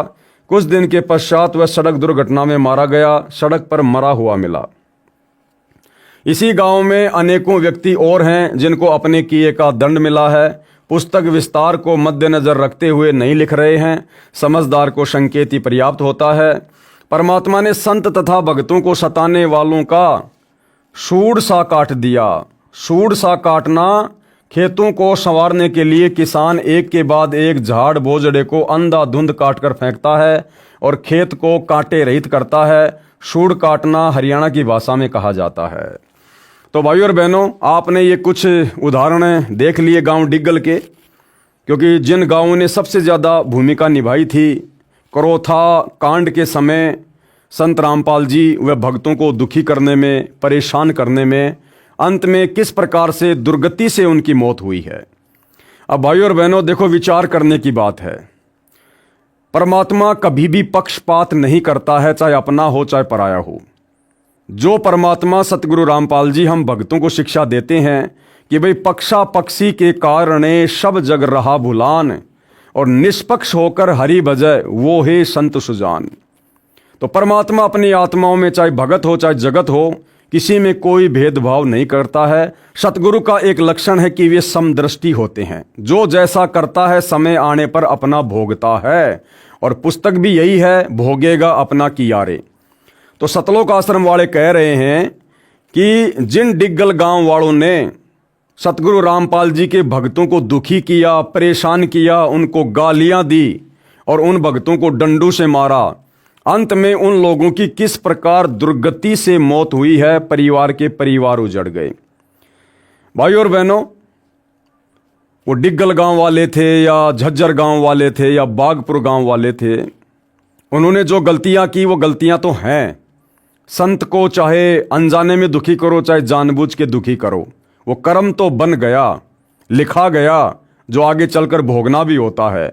उनका बुरा समय जल्दी आ गया और उन्होंने अपनी सजा पाई। लेकिन भाइयों और बहनों, खुद सतलोक आश्रमों से जुड़े भक्तों ने, सतगुरु रामपाल जी के परिवार ने, उनके भाई बंधु रिश्तेदारों ने क्या बरवाला कांड 2014 में कुछ वैसी ही भूमिका नहीं निभाई है जिस प्रकार की भूमिका करोथा कांड के समय इन डिग्गल गांव वालों ने निभाई। अरे उन गांव वालों को तो ज्ञान नहीं था, वो तो अध्यात्म से अपरिचित थे, वो तो गलतियां कर सकते थे। लेकिन सतगुरु रामपाल जी का परिवार तो पिछले 25-30 वर्षों से उनकी भक्ति कर रहा था, आध्यात्मिक ज्ञान से परिचित था। फिर इन लोगों ने भक्तों को संत रामपाल जी के नाम की आड़ में कमांडो बनाकर, उनके हाथों में पत्थर देकर, पेट्रोल बम देकर, लठ देकर, बंदूकें देकर पुलिस प्रशासन के सामने मरने मारने के लिए क्यों खड़ा कर दिया? क्या ये गलती नहीं है? क्या ये लोग दोषी नहीं हैं? सतगुरु रामपाल जी जब पृथ्वी पर आते हैं, ये एक अच्छे और सच्चे नागरिक की भी भूमिका करते हैं। अगर संत ही देश का कानून तोड़ेगा, न्यायालय की अवहेलना करेगा, तो भला संत के शिष्य फिर उनकी आज्ञा कैसे मानेंगे? इसलिए तत्वदर्शी संत जब कभी पृथ्वी पर आता है, वो एक अच्छे और सभ्य नागरिक की भूमिका करता है। लेकिन सतगुरु रामपाल जी के अनेकों झूठे मेडिकल सतलोक आश्रम मैनेजमेंट हरियाणा ने चंडीगढ़ हाई कोर्ट में पेश किए और सरेआम कहा गया कि संत रामपाल जी बहुत भयंकर बीमार हैं, उनको देखने की भी समस्या है, वो बिस्तर से उठ भी नहीं सकते, उनको हार्ट अटैक की प्रॉब्लम है। ये बरवाला कांड में आपने इंटरव्यू तो सुने होंगे सतलोक आश्रम के मुख्य भक्तों के मुख से, और किस प्रकार से भोले भाले भक्तों को सतगुरु रामपाल जी के झूठे आदेश की आड़ में बरगलाकर, उनको काले कपड़े पहनाकर, कमांडो बनाकर, हाथों में हथियार देकर, और किस प्रकार से पुलिस प्रशासन से लड़वा दिया। और इसी लड़ाई में हमारे 6 भगत भाई बहनों की मृत्यु हुई। इसका जिम्मेदार कौन है? इसका जिम्मेदार कौन? अगर करोथा कांड के जिम्मेदार डिग्गल गांव वाले हैं, तो बरवाला कांड के जिम्मेदार कौन? बरवाला कांड के बाद में किस गांव में मौतों का कहर टूटा? क्यों नहीं लिखा सतलोक आश्रम वालों ने? अगर बरवाला कांड में किसी आर्य समाजी गांव का हाथ था, किसी प्रशासनिक व्यक्ति का हाथ था, किसी धर्म गुरु का हाथ था, तो आज तक सतलोक आश्रम वालों ने एक भी व्यक्ति का नाम उजागर क्यों नहीं किया? एक भी व्यक्ति के खिलाफ बरवाला कांड को लेकर आज तक मुकदमा क्यों नहीं किया? तो भाई और बहनों, बरवाला कांड का दोषी कौन? स्वयं सतलोक आश्रम मैनेजमेंट हरियाणा। और दूसरी बात, बरवाला कांड के बाद जिस प्रकार से सतलोक आश्रम वालों ने काल प्रेरणा के चलते सतगुरु रामपाल जी की गैर हाजिरी में मनमानी करते हुए जो भक्ति विरुद्ध कार्य किए हैं, वर्तमान में कर रहे हैं और संगत की मर्यादा तुड़वा रहे हैं, जिस कारण से संत रामपाल जी की संगत आज अकाल मौत मर रही है, इसका जिम्मेदार कौन? क्या ये गलतियां नहीं है? वो गांव वाले तो गलती कर सकते थे, डिग्गल वाले, वो संत के ज्ञान से अपरिचित थे, परमात्मा के विधान से अपरिचित थे, उन्होंने गलतियां कर दी। लेकिन सतगुरु रामपाल जी के भगत, उनके परिवार के सदस्य, उनके रिश्तेदार, संत रामपाल जी का भाई महेंद्र, उनके दोनों बेटे मनोज और वीरेंद्र, क्या ये भी परमात्मा के विधान से परिचित नहीं थे? 2014 बरवाला कांड के बाद भी इन्होंने भक्तों से मर्यादा तोड़वाना बंद नहीं किया। राजनीति का संत रामपाल जी से कोई लेना देना नहीं, लेकिन इन्होंने 2019 में कांग्रेस को वोट डलवा दिए और 2024 में बीजेपी को वोट डलवा दिए। जगह जगह मुख्यमंत्री की राजनीतिक रैली में, प्रधानमंत्री की राजनीतिक रैली में बेचारी नादान संगत को धक्के खिला रहे हैं। दुनिया भर की आन उपासना के केंद्रों पर जाकर भंडारा लगा रहे हैं। जैसे अयोध्या में राम मंदिर उपासकों के लिए भंडारा लगा दिया, आन उपासना में सहयोग कर दिया। क्या यह दोष नहीं है? क्या यह जुर्म नहीं है?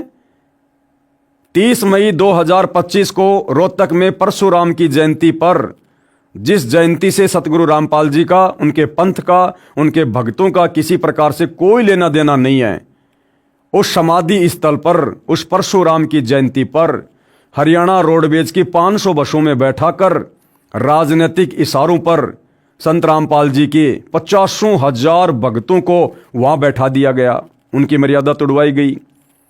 हरियाणा के जाट आरक्षण में, जिस आरक्षण से ना तो सतगुरु रामपाल जी का कोई लेना देना, ना उनके भक्तों का, और उन्हीं के नाम की आड़ में सतगुरु रामपाल जी के परिवार ने लाखों भक्तों को जाट आरक्षण में बैठा दिया। भक्तों के दान धर्म का पैसा करोड़ों में उन जाट आरक्षण वालों को चंदे के रूप में दिया गया। क्या ये गलतियां नहीं है? राजस्थान के गैंगस्टर आनंदपाल सिंह की सीबीआई जांच के समर्थन में 5 लाख रुपए राजपूत करणी सेना को अजमेर में दिए गए और हजारों भक्तों को राजपूत करणी सेना की रैली में बैठा दिया गया। क्या ये मर्यादा तोड़वाने के अंतर्गत नहीं आता है? धनाना गांव में करोड़ों रुपये का बैडमिंटन का स्टेडियम बनवा दिया गया, जबकि सतगुरु रामपाल जी अपने भक्तों को मोबाइल में भी किसी प्रकार का वीडियो गेम या अन्य किसी भी प्रकार का कोई भी गेम खेलने के लिए मना करते हैं। क्या ये मर्यादा तोड़वाना नहीं है? संगत के दान धर्म का दुरुपयोग नहीं है? और वर्तमान में तो इन्होंने हद कर रखी है। गांव गांव में जाकर संत रामपाल जी के झूठे मान सम्मान के बहाने सारा का सारा खर्चा खुद करते हैं। खाने का, पीने का, टेंट का, स्टेज का, डीजे का, स्क्रीन का, चेयर का, गांव वालों को बुलाते हैं, झूठा मान सम्मान करवाते हैं और वहां पर औरतों को नचवाते हैं, वहां पर औरतों को नचवाते हैं, वहां पर आदमियों को नचवाते हैं, वहां पर ढोलक पेटी के ऊपर भजन गवाए जाते हैं। क्या ये सतगुरु रामपाल जी की मर्यादाओं का उल्लंघन नहीं है? और भी भाई और बहनों, बहुत सारे कुक्रम जो आए दिन ये लोग करते ही जा रहे हैं काल प्रेरणा से। तो भाई और बहनों, अगर उन नादान व्यक्तियों को, डिग्गल गांव वालों को, जिनकी हिस्ट्री अभी आपने पढ़ी देखी, जिनको भक्ति का ज्ञान नहीं, भगवान की जानकारी नहीं, जब उन्होंने गलतियां की तो उन गलतियों की सजा उन्होंने समय आने पर कैसी कैसी पाई आपकी आंखों के सामने है। और जो भगत जानबूझकर गलतियां कर रहे हैं, क्योंकि आपने इसी पुस्तक में ऊपर पढ़ी एक वाणी कि जानबूझ सांची तजय करे झूठे से ने, जाकी संगत हे प्रभु शौपन में भी ना दे। यानी जिन लोगों ने सतगुरु रामपाल जी को सताया, दुखी किया, उनका किस प्रकार से सर्वनाश हुआ। तो सतगुरु रामपाल जी के मार्ग में, उनके पंथ में, उनकी मर्यादाओं के खिलाफ चलकर खुद की मर्यादा तोड़ना, संगत की मर्यादा तोड़वाना, क्या ये संत को दुखी करना नहीं है, संत को सताना नहीं है। और खुद सतगुरु रामपाल जी हिसार जेल से विशेष संदेशों में रो रो कर मैसेज दे रहे हैं इन सतलोक आश्रम वालों को कि नादानो, तुम्हारे से तो जगत वाले अच्छे, जगत वाले, तुम इतने नीचे कैसे गिर गए, रोज मर्यादा तोड़ तोड़ कर तुम बैठे रहते हो। आज ये लोग हिसार जेल में बैठे सतगुरु रामपाल जी को बाहर अपने कुकर्मों के चलते, मर्यादा तोड़ने और संगत से तुड़वाने के चलते रोजाना खून के आंसू रुला रहे हैं। तो क्या ये संत को सताना नहीं है? जब उन डिग्गल गांव वालों को सजा मिली है तो क्या समय आने पर ये भगत सजा के भागी नहीं होंगे? भाई और बहनों, उन डिग्गल गांव वालों से भी भयंकर सजा आने वाले दिनों में सतगुरु रामपाल जी के परिवार को और उस परिवार के पीछे अंधी होकर चल रही नादान संगत को भुगतना पड़ेगा। संत का विधान, परमात्मा का विधान, जगत हो या भगत हो, सबके ऊपर समान रूप से लागू होता है। भक्तों के पास अभी थोड़ा भक्ति धन है, बैटरी चार्ज है, इसलिए बुरा वक्त नहीं आ रहा, बाकी मर्यादा सबकी टूटी हुई है। जिस दिन आपके पुण्य खत्म होंगे, उन गांव वालों से भी बदतर हालत होगी। परमात्मा के विधान के अनुसार बता रहा हूं, विधान के अनुसार। बागपुर गांव में मौत का तांडव। अब बागपुर गांव में क्या हुआ फिर? बागपुर में 13वीं क्रिया से पहले दूसरी जवान मौत। दिनांक 12 जुलाई 2006 को करोथा आश्रम पर आक्रमण करने वालों में गांव बागपुर जिला झज्जर के कई व्यक्ति पहुंचे थे। एक सोनू नाम का लड़का आर्य समाजी जो पुलिस के साथ मुठभेड़ में मारा गया था। सरकार ने एक सदस्य को सरकारी नौकरी दी तथा 5 लाख रुपए सोनू के पिता को इनाम दिया। आर्य समाजी मुख्यमंत्री भूपेंद्र सिंह हुड्डा ने झूठा मुकदमा सतलोक आश्रम के संचालक संत रामपाल जी महाराज तथा उनके भक्तों पर बनाकर जेल में डाल दिया। और उसी भूपेंद्र सिंह हुड्डा को 2019 में इन्हीं सतलोक आश्रम मैनेजमेंट हरियाणा वाले भक्तों ने, सतगुरु रामपाल जी के परिवार ने एक बार फिर से हरियाणा का मुख्यमंत्री बनाने के लिए एडी से चोटी तक का जोर लगा दिया। हरियाणा में फुल टू फुल 2019 में इसी भूपेंद्र सिंह हुड्डा को समर्थन दिया गया, जो भूपेंद्र सिंह हुड्डा संत रामपाल जी पर झूठा मुकदमा 2006 में लगवा रहा है। तो भाइयों और बहनों, गुरुद्रोही कौन? जो अपने गुरुजी के दोषी, गुरुजी के अपराधी, करोथा कांड के अपराधी भूपेंद्र सिंह हुड्डा का आज वर्तमान में समर्थन कर रहा है। जिस भूपेंद्र सिंह हुड्डा ने अपने कुकर्मों के लिए आज तक कभी गुरुदेव से माफी तक नहीं मांगी।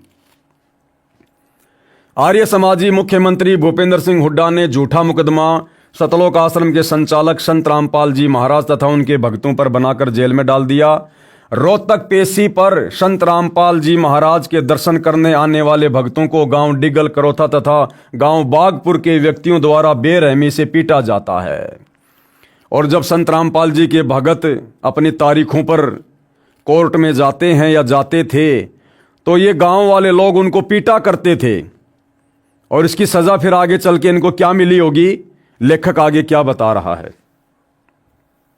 भोगेगा अपना किया रे, ये करोथा कांड की कुछ तस्वीरें हैं जो मार पिटाई से संबंधित हैं। क्यों, क्या लिखा हुआ यहां पर? कोर्ट के परिसर के बाहर पिटाई के बाद लहू लुहान हुआ युवक। युवक की पिटाई करते हुए ग्रामीण। यानी करोथा कांड के बाद जब संत रामपाल जी के भगत कोर्ट में अपनी तारीखों पर जाते थे तो बागपुर गांव के लोग उन भक्तों की डंडों से पिटाई किया करते थे, उनको लहू लुहान कर दिया करते थे। और आगे चलकर दुर्गति से इन लोगों की फिर मौतें हुई। भाइयों और बहनों, आज यही कार्य तो सतलोक आश्रम कर रहा है। यही कार्य तो वर्तमान में भक्तों को डंडों से पीटना, पत्थरों से पीटना, उनकी मार पिटाई करना, ये सतलोक आश्रम वाले कर रहे हैं। तो क्या ये लोग आने वाले समय में परमात्मा के कहर से बच जाएंगे?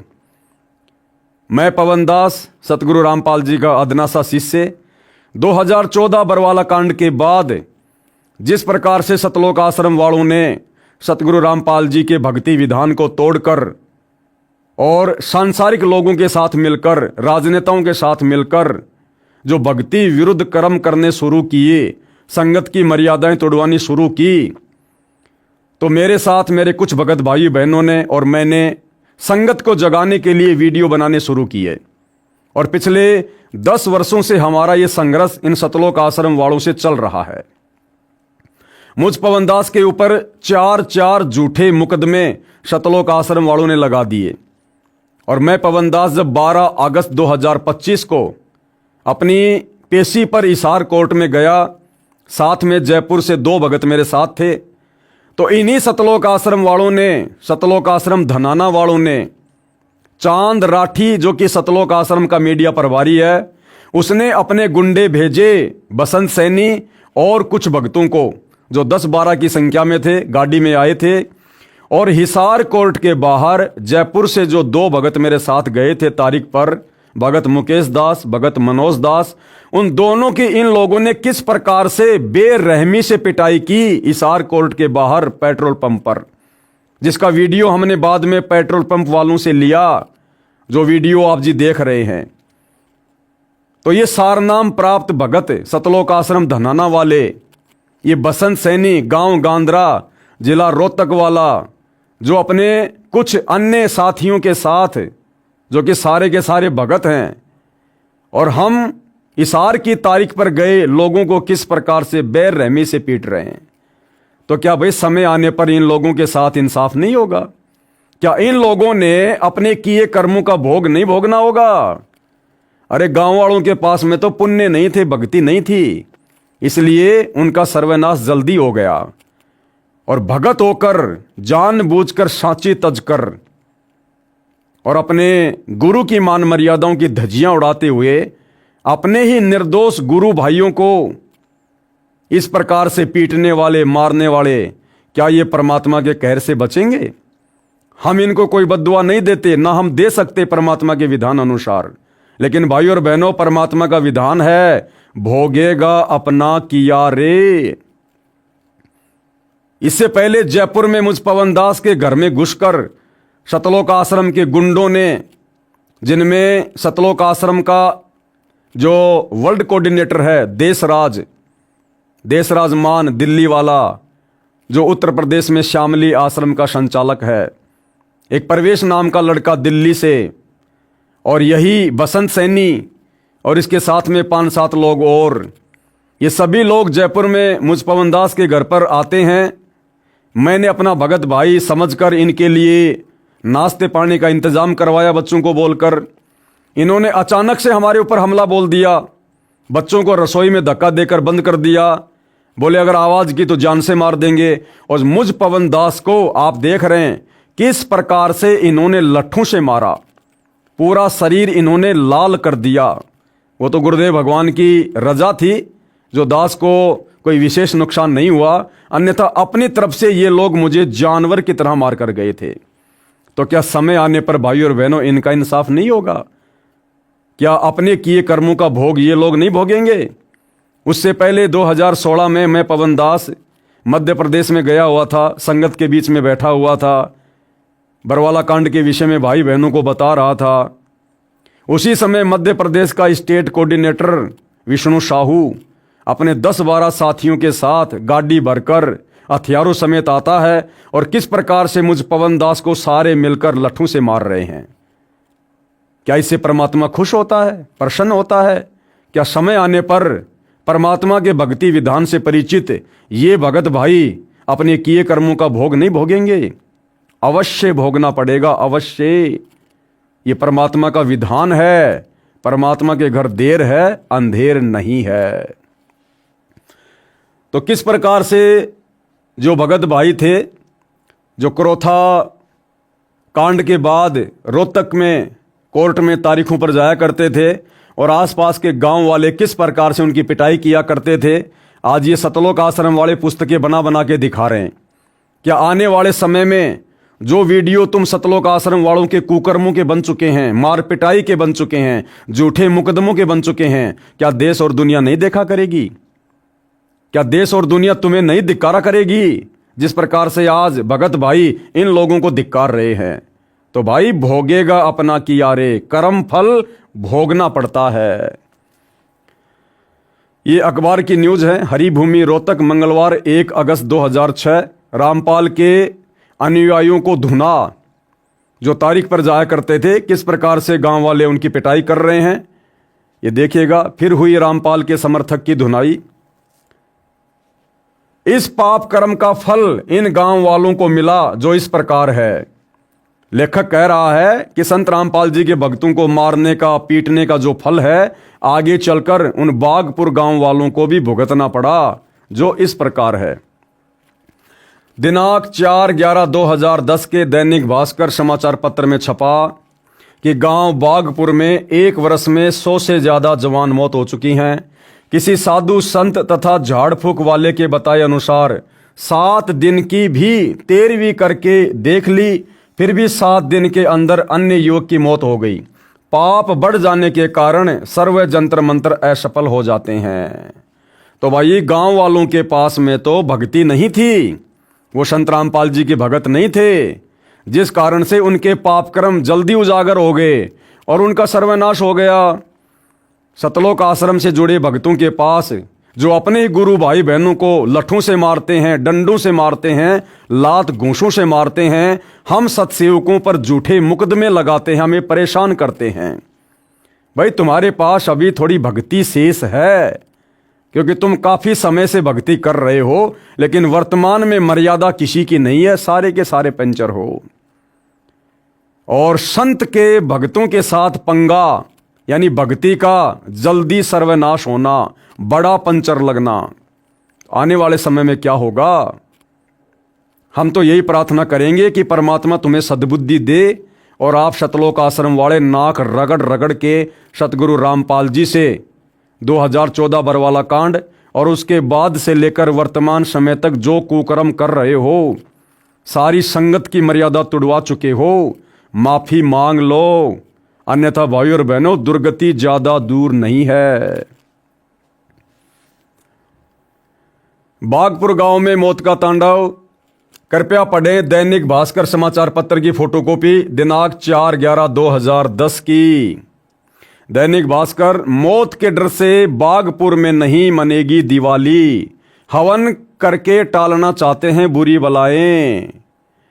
7 दिन की 13वीं। गांव के बुजुर्गों का कहना है कि पंचायत कर और सिद्ध महात्माओं से सलाह लेकर मृत्यु संस्कार के बाद 13 दिन की 13वीं को 7 दिन का भी करके देख चुके हैं, लेकिन कोई फायदा नहीं हो रहा है। 7 दिन पहले और कोई जवान मौत हो जाती है। चंदे से कराया हवन, ये अखबार की कटिंग है। भोगेगा अपना किया रे, पेज नंबर 15। बागपुर गांव के कुछ मुख्य पापियों पर कहर इस प्रकार टूटा। नंबर 1, पंडित विजेंद्र पुत्र प्रताप सिंह। नंबर 2, पंडित राजवीर पुत्र मनसाराम। पंडित कृष्ण पुत्र सुखलाल। ऊपर लिखित तीनों व्यक्तियों ने आर्य समाजियों द्वारा भ्रमित होकर पूर्ण परमात्मा के अवतार संत रामपाल जी महाराज के खिलाफ अभद्र शब्दों का प्रयोग करके भजन तथा रागनी बनाई तथा जगह जगह खड़े होकर लोगों को गा गा कर सुनाई तथा दुष्प्रचार किया। इन दुष्ट व्यक्तियों के लिए तो ये मनोरंजन था, लेकिन भक्तों की आत्मा इन्हें सुनकर बहुत रोती थी। इन अत्याचारियों पर काल का कहर इस प्रकार टूटा।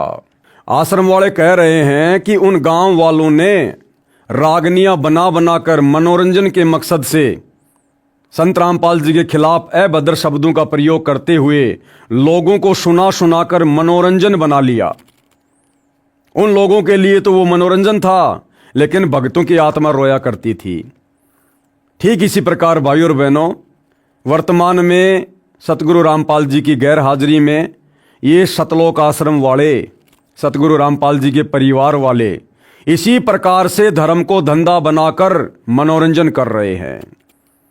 भाई और बहनों, हाल ही 7 दिसंबर 2025 को गांव धीरणवास में सतगुरु रामपाल जी की फोटो का जिस प्रकार से झूठा मान सम्मान करवाया गया है, क्योंकि वो लाखों का टेंट, खाने पीने की सामग्री, सारा खर्चा खुद ये सतलोक आश्रम वाले करते हैं।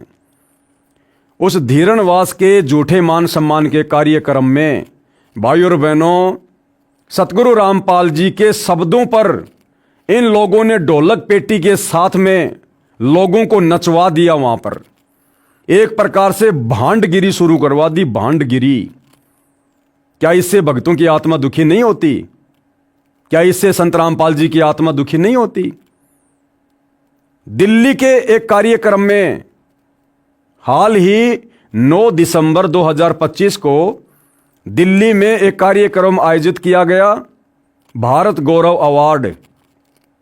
और वहां ये सतलोक आश्रम वाले, सतगुरु रामपाल जी के परिवार वाले, सतगुरु रामपाल जी का झूठा मान सम्मान करवाने के लिए उनकी प्रतिमा को लेकर जाते हैं। और उस कार्यक्रम में सतगुरु रामपाल जी के परिवार वाले सबसे आगे बैठे हैं और वहां पर लड़कियां डांस कर रही हैं, औरतें नाच रही हैं। क्या सतगुरु रामपाल जी के मार्ग में भक्तों को इस प्रकार से अपनी ही बहनों को समाज के सामने नाचता हुआ देखकर अच्छा लग रहा होगा? क्या ये भांडगिरी नहीं है? क्या ये भड़वागिरी नहीं है? क्या भक्तों को शर्म नहीं आई जरा भी? पूरे विश्व के प्राणी हमारे भाई बहन हैं और हमारी बहनें दुनिया का मनोरंजन करने के लिए उस कार्यक्रम में नाच रही हैं और ये सतलोक आश्रम वाले बैठे बैठे आनंद मना रहे हैं, मनोरंजन के रूप में ले रहे हैं। क्या ये भांडगिरी नहीं है? क्या इससे हम भक्तों की आत्मा नहीं रोएगी?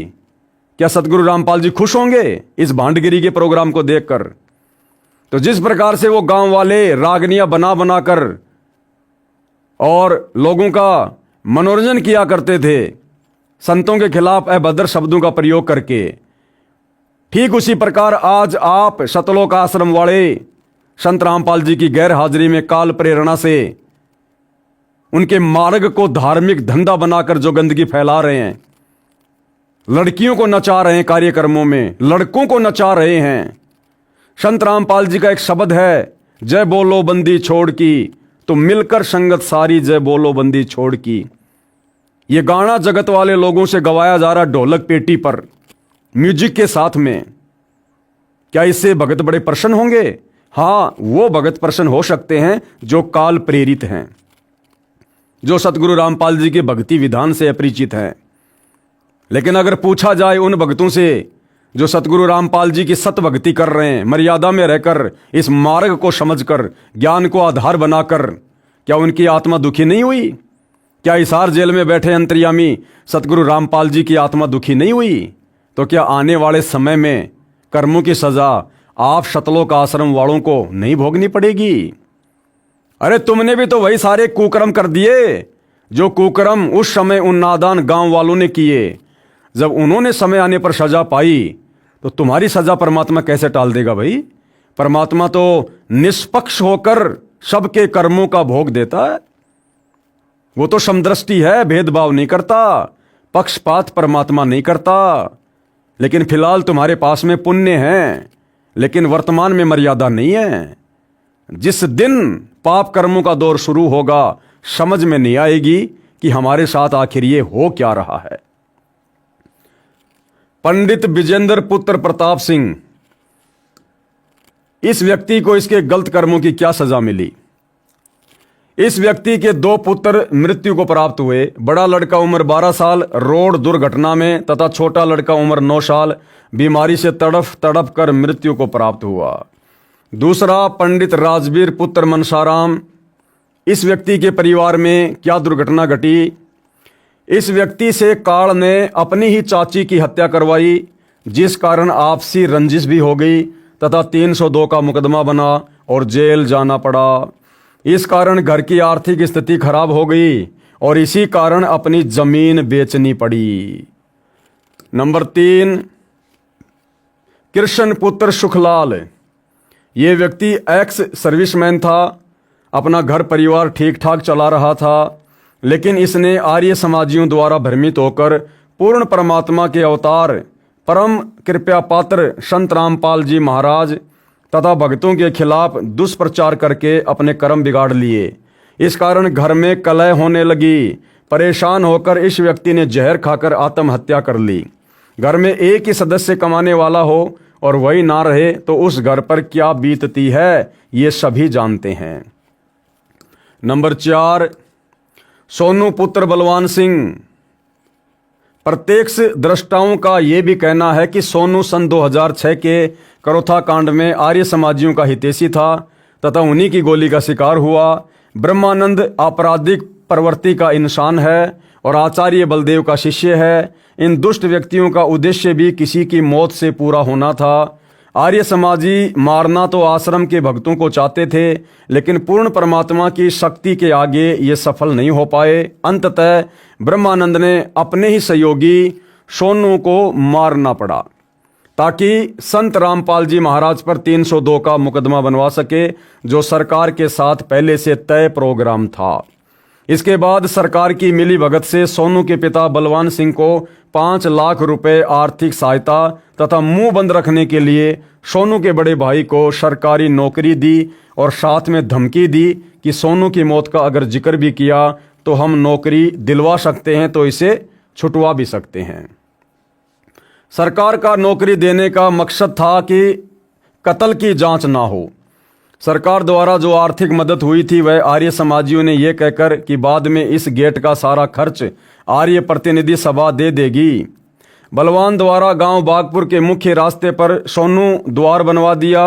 इस मध्यस्थता में गांव का ही एक और आर्य समाजी मेहर सिंह भी था, लेकिन आर्य समाजियों ने बाद में पैसा देने से इनकार कर दिया। इस कारण मेहर सिंह का भी सामाजिक शोषण आर्य समाजियों ने किया।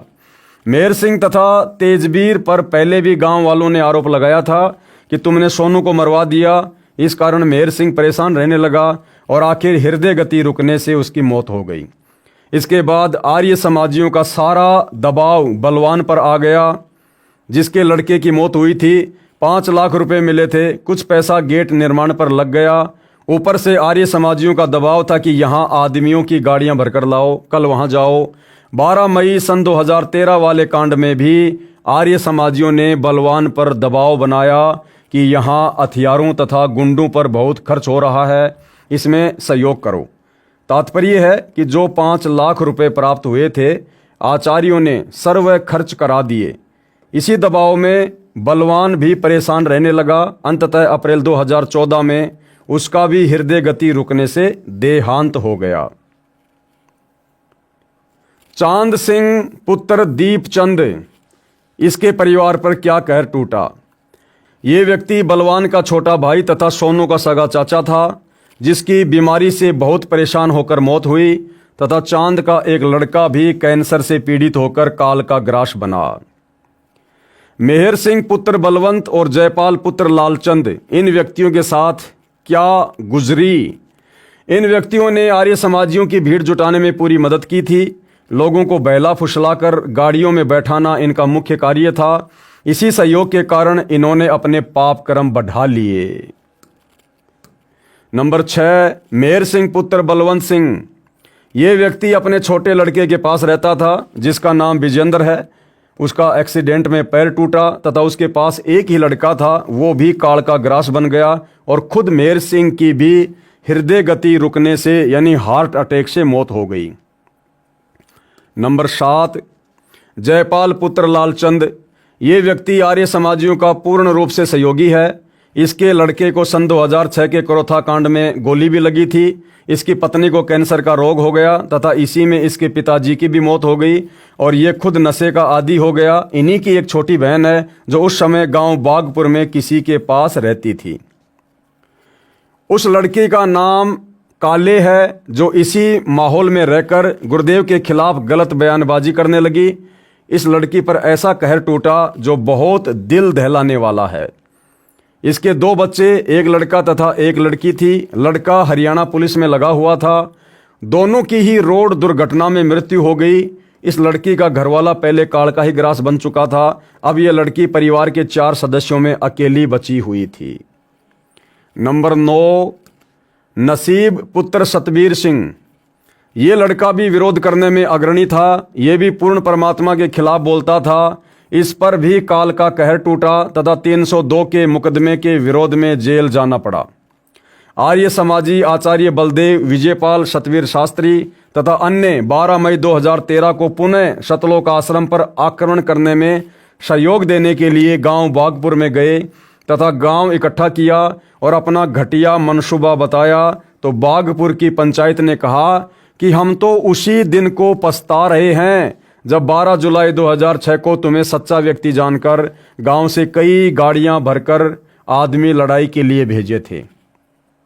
12 मई 2013 जबकि करोथा कांड तो 2006 में हुआ था, लेकिन 12 मई 2013 को भाई और बहनों चंडीगढ़ हाई कोर्ट ने सतलोक आश्रम करोथा वापस सतगुरु रामपाल जी को सौंप दिया था और सतगुरु रामपाल जी ने वहां पर भक्तों को भेजा साफ सफाई के लिए।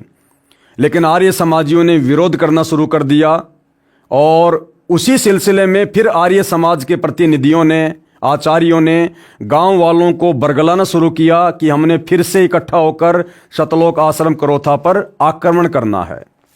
उसके बाद गांव वालों ने मना कर दिया कि भैया हम तो पहले की सजा वर्तमान तक भोग रहे हैं, अब हम आपकी बातों में नहीं आने वाले, अब हम आपकी कोई मदद नहीं करेंगे।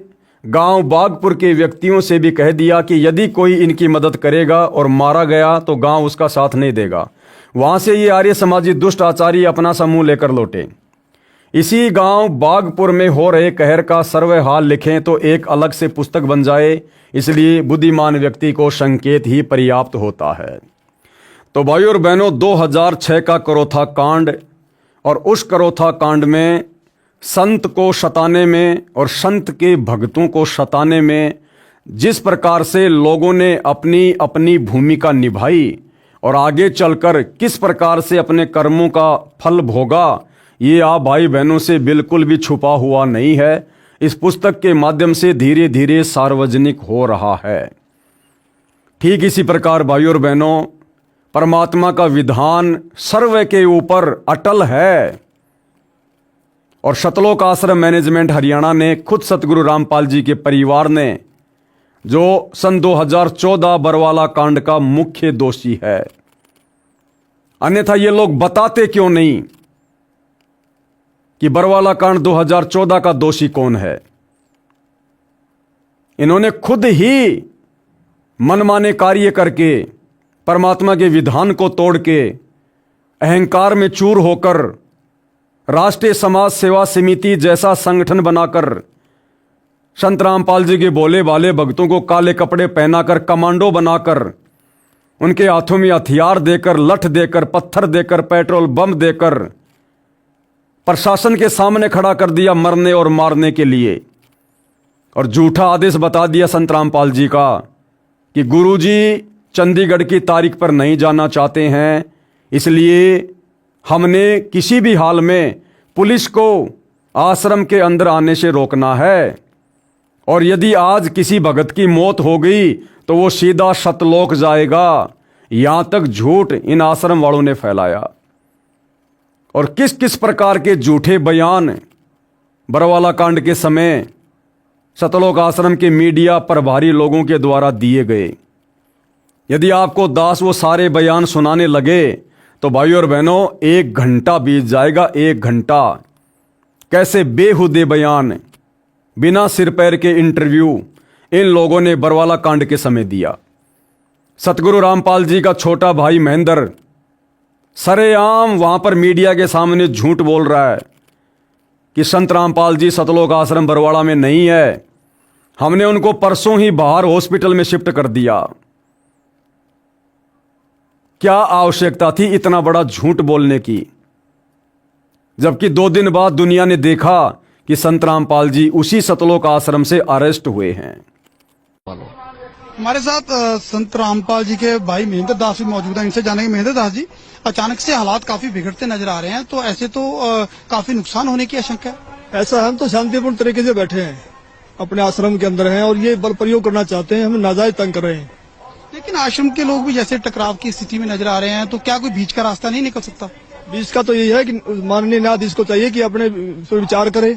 हमको डकैत नहीं है, इतना बड़ा ये केस नहीं है, एक कोर्ट की अवमानना केस उन्होंने खुद बनाया और खुद सुन रहे हैं, इसमें न्याय की उम्मीद है। लेकिन जिस तरह से पुलिस कह रही है यहाँ तो गिरफ्तारी करनी पड़ेगी क्योंकि हाईकोर्ट के आदेश हैं, तो क्या संत रामपाल आत्मसमर्पण कर सकते हैं? अब वो यहाँ है ही नहीं, तो स्वास्थ्य इलाज करवा रहे हैं, बाहर गए हैं, उनको बाहर शिफ्ट कर दिया हमने परसों। लेकिन क्या वो आत्मसमर्पण करने के लिए तैयार हो जाएंगे? अगर हमारी हाई कोर्ट में बेल कैंसिल करते हैं तो नहीं होंगे, तो नाजायज बेल कैंसिल करने जा रहे हैं, आज उस पर सुनवाई है। अब उस केस का इस अवमानना से क्या लिंक था? ये अवमानना बनाई इसीलिए गई थी कि उस बेल कैंसिल करके अंदर ठोक दें। एक सबसे बड़ा सवाल यही है कि आपका कहना है कि संत रामपाल आश्रम के अंदर मौजूद नहीं है। अगर संत रामपाल आश्रम के अंदर मौजूद नहीं है तो क्यों फिर पुलिस को रोका जा रहा है? पुलिस अगर जाकर के चेक करती है संत रामपाल नहीं होंगे तो पुलिस वापस चली जाएगी। क्योंकि यहाँ कल एसडीएम ने और डीसी ने बताया, एसडीएम आदेश पड़ रहा था कि हमने इसको सील कर लिया है, नाजायज तरीके से सील करने के आदेश दिए, अपने आश्रम को नहीं छोड़े, आश्रम की सुरक्षा के लिए बैठे हैं अब हम। ठीक है, ओके। तो ये थे महेंद्र दास, संत रामपाल के भाई हैं और जो आश्रम के प्रवक्ता राज कपूर ने हमसे बात की। इनका कहना है कि आश्रम के लोग किसी भी हाल में पीछे नहीं हटेंगे, यानी कि अगर पुलिस आगे जाएगी तो इनका कहना है कि यह लोग अपनी जान तक देने के लिए तैयार हैं। यानी कि सीधा सीधा कह सकते हैं कि टकराव की स्थिति यहाँ पर पैदा हो चुकी है। अब देखना होगा कि ऐसे हालातों में आखिर इस मामले का निपटारा कैसे होगा, कैसे हाईकोर्ट के आदेश का पालन होगा और कैसे हो पाएगी संत रामपाल की गिरफ्तारी। कैमरामैन सुमित क्लियर के साथ नृपिंदर सिंह ब्राड़, एबीपी न्यूज बरवाला, हिसार। सतलोक आश्रम का एक अन्य मीडिया प्रभारी जिसका नाम है राज कपूर उर्फ प्रियतम सिंह, उसने बयान दिया कि आने वाली 17 तारीख तो क्या, उसके बाद भी हम सतगुरु रामपाल जी को किसी भी झूठे मुकदमे में कोर्ट में तारीख पर नहीं जाने देंगे। और अगर सतगुरु रामपाल जी खुद भी तारीख पर जाना चाहेंगे, शब्दों पर ध्यान देना भाई और बहनों, आप बालक नहीं हो। उसने कहा यदि सतगुरु रामपाल जी खुद भी तारीख पर जाना चाहेंगे तो हमारी लाशों के ऊपर से गुजरना पड़ेगा। रामपाल जी महाराज के खिलाफ प्रशासन ने यदि कानून की आड़ लेके, न्यायालय का भय दिखा के यदि कोई उन्हें फंसाने का प्रयास किया, उन्हें गिरफ्तार करने का बीमारी की हालत में प्रयास किया, तो हम अपनी जान देकर उसका विरोध करेंगे। और उसके बावजूद यदि संत रामपाल जी महाराज भी इस हालात में खुद न्यायालय जाना चाहें तो संत रामपाल जी महाराज को भी हमारी 1 लाख लोगों की लाशों के ऊपर से गुजरना पड़ेगा। ये आज हमने निर्णय लिया है सर। इसलिए किसी भी सूरत में 17 तारीख तो क्या, उससे आगे भी हम संत रामपाल जी महाराज को किसी भी झूठे मुकदमे में न्यायालय में उपस्थित नहीं होने देंगे जब तक हम जिंदा हैं। 1 लाख लोग, ये 25 लाख भारत के अन्य हिस्सों में रहते हैं, वो सब के सब मरना पसंद करेंगे अन्याय को सहन करने के बजाय। तो ये गुरु भगत हैं या गुरु द्रोही हैं? और इन्होंने ऐसा किया भाई और बहनों, बेचारे निर्दोष भक्तों को पुलिस के हाथों मरवा दिया। और उन हत्याओं का मुकदमा किसके सिर लगा? सतगुरु रामपाल जी के। आज पिछले 10 वर्षों से हिसार जेल में सजा कौन काट रहे हैं? सतगुरु रामपाल जी। और ये सारे के सारे नालायक व्यक्ति अपनी अपनी जमानत करवाकर आज उसी परम संत के नाम पर बोली भाली संगत की भक्ति विरुद्ध कार्य कर करके मर्यादा तोड़वा रहे हैं। तो भाई और बहनों, समय आने पर इन लोगों के साथ में क्या होगा ये भी छुपा हुआ नहीं है। आने वाले समय में लोगों को पुस्तकें लिखने पड़ेंगी, पुस्तकें, कि किन किन नालायक भक्तों ने, सतगुरु रामपाल जी के परिवार ने, उनके रिश्तेदारों ने, भाई बंधुओं ने संत जी के जेल में रहते सहते बाहर जो भक्ति विरुद्ध कर्म करके संगत की मर्यादा तुड़वाई, काल की गोद में बैठाया, आगे चलकर उन लोगों को क्या क्या कष्टों का सामना करना पड़ा, कैसी कैसी यातनाएं भोगनी पड़ी। आने वाली पीढ़ियां भी सावधान रहेंगी, सावधान, कि परमात्मा ऐसी गलती हम नादानों से कभी भूलकर ना हो जाए जो गलतियां इस काल ने आपके कलयुगी परिवार से करवा दी, इन बड़े बड़े भक्तों से करवा दी। तो भाई और बहनों, इतिहास बनेगा, इतिहास। तो आज की वीडियो में भाई और बहनों, पूज्य गुरुदेव भगवान के आशीर्वाद से केवल इतना ही। इस पुस्तक भोगेगा अपना किया के ऊपर वीडियो बनाने की श्रृंखला जारी है। कल हम फिर से इस पुस्तक पर वीडियो बनाएंगे, आप जियों के समक्ष आएंगे और बहुत सारी सच्चाई और बहुत सारी शिक्षा इस पुस्तक के माध्यम से हमें जानने और समझने को मिलेगी। और भविष्य में हम भी सतर्क रहेंगे कि जो गलतियां काल प्रेरणा से गुरुदेव के ज्ञान को आधार ना बनाकर गुरु को अपने जैसा मानुष मानकर हमारे ही भगत भाई बहनों ने की, सतलोक आश्रम वालों ने की, ऐसी गलतियां निकट भविष्य में हमसे कभी ना हो जाए तो हम सतर्क भी रहेंगे। और सतर्क रहेंगे तो मर्यादा टूटने से बचेगी, और मर्यादा टूटने से बचेगी तो हमारी भक्ति भी फलेगी और फूलेगी। तो भाई और बहनों, आज की वीडियो में केवल इतना ही। गुरुदेव भगवान हम सभी को आशीर्वाद दें, सद्बुद्धि दें और हमें सत भक्ति मार्ग पर मर्यादाओं के साथ आगे बढ़ने की प्रेरणा करें। बंदी छोड़ सतगुरु रामपाल जी भगवान की जय हो।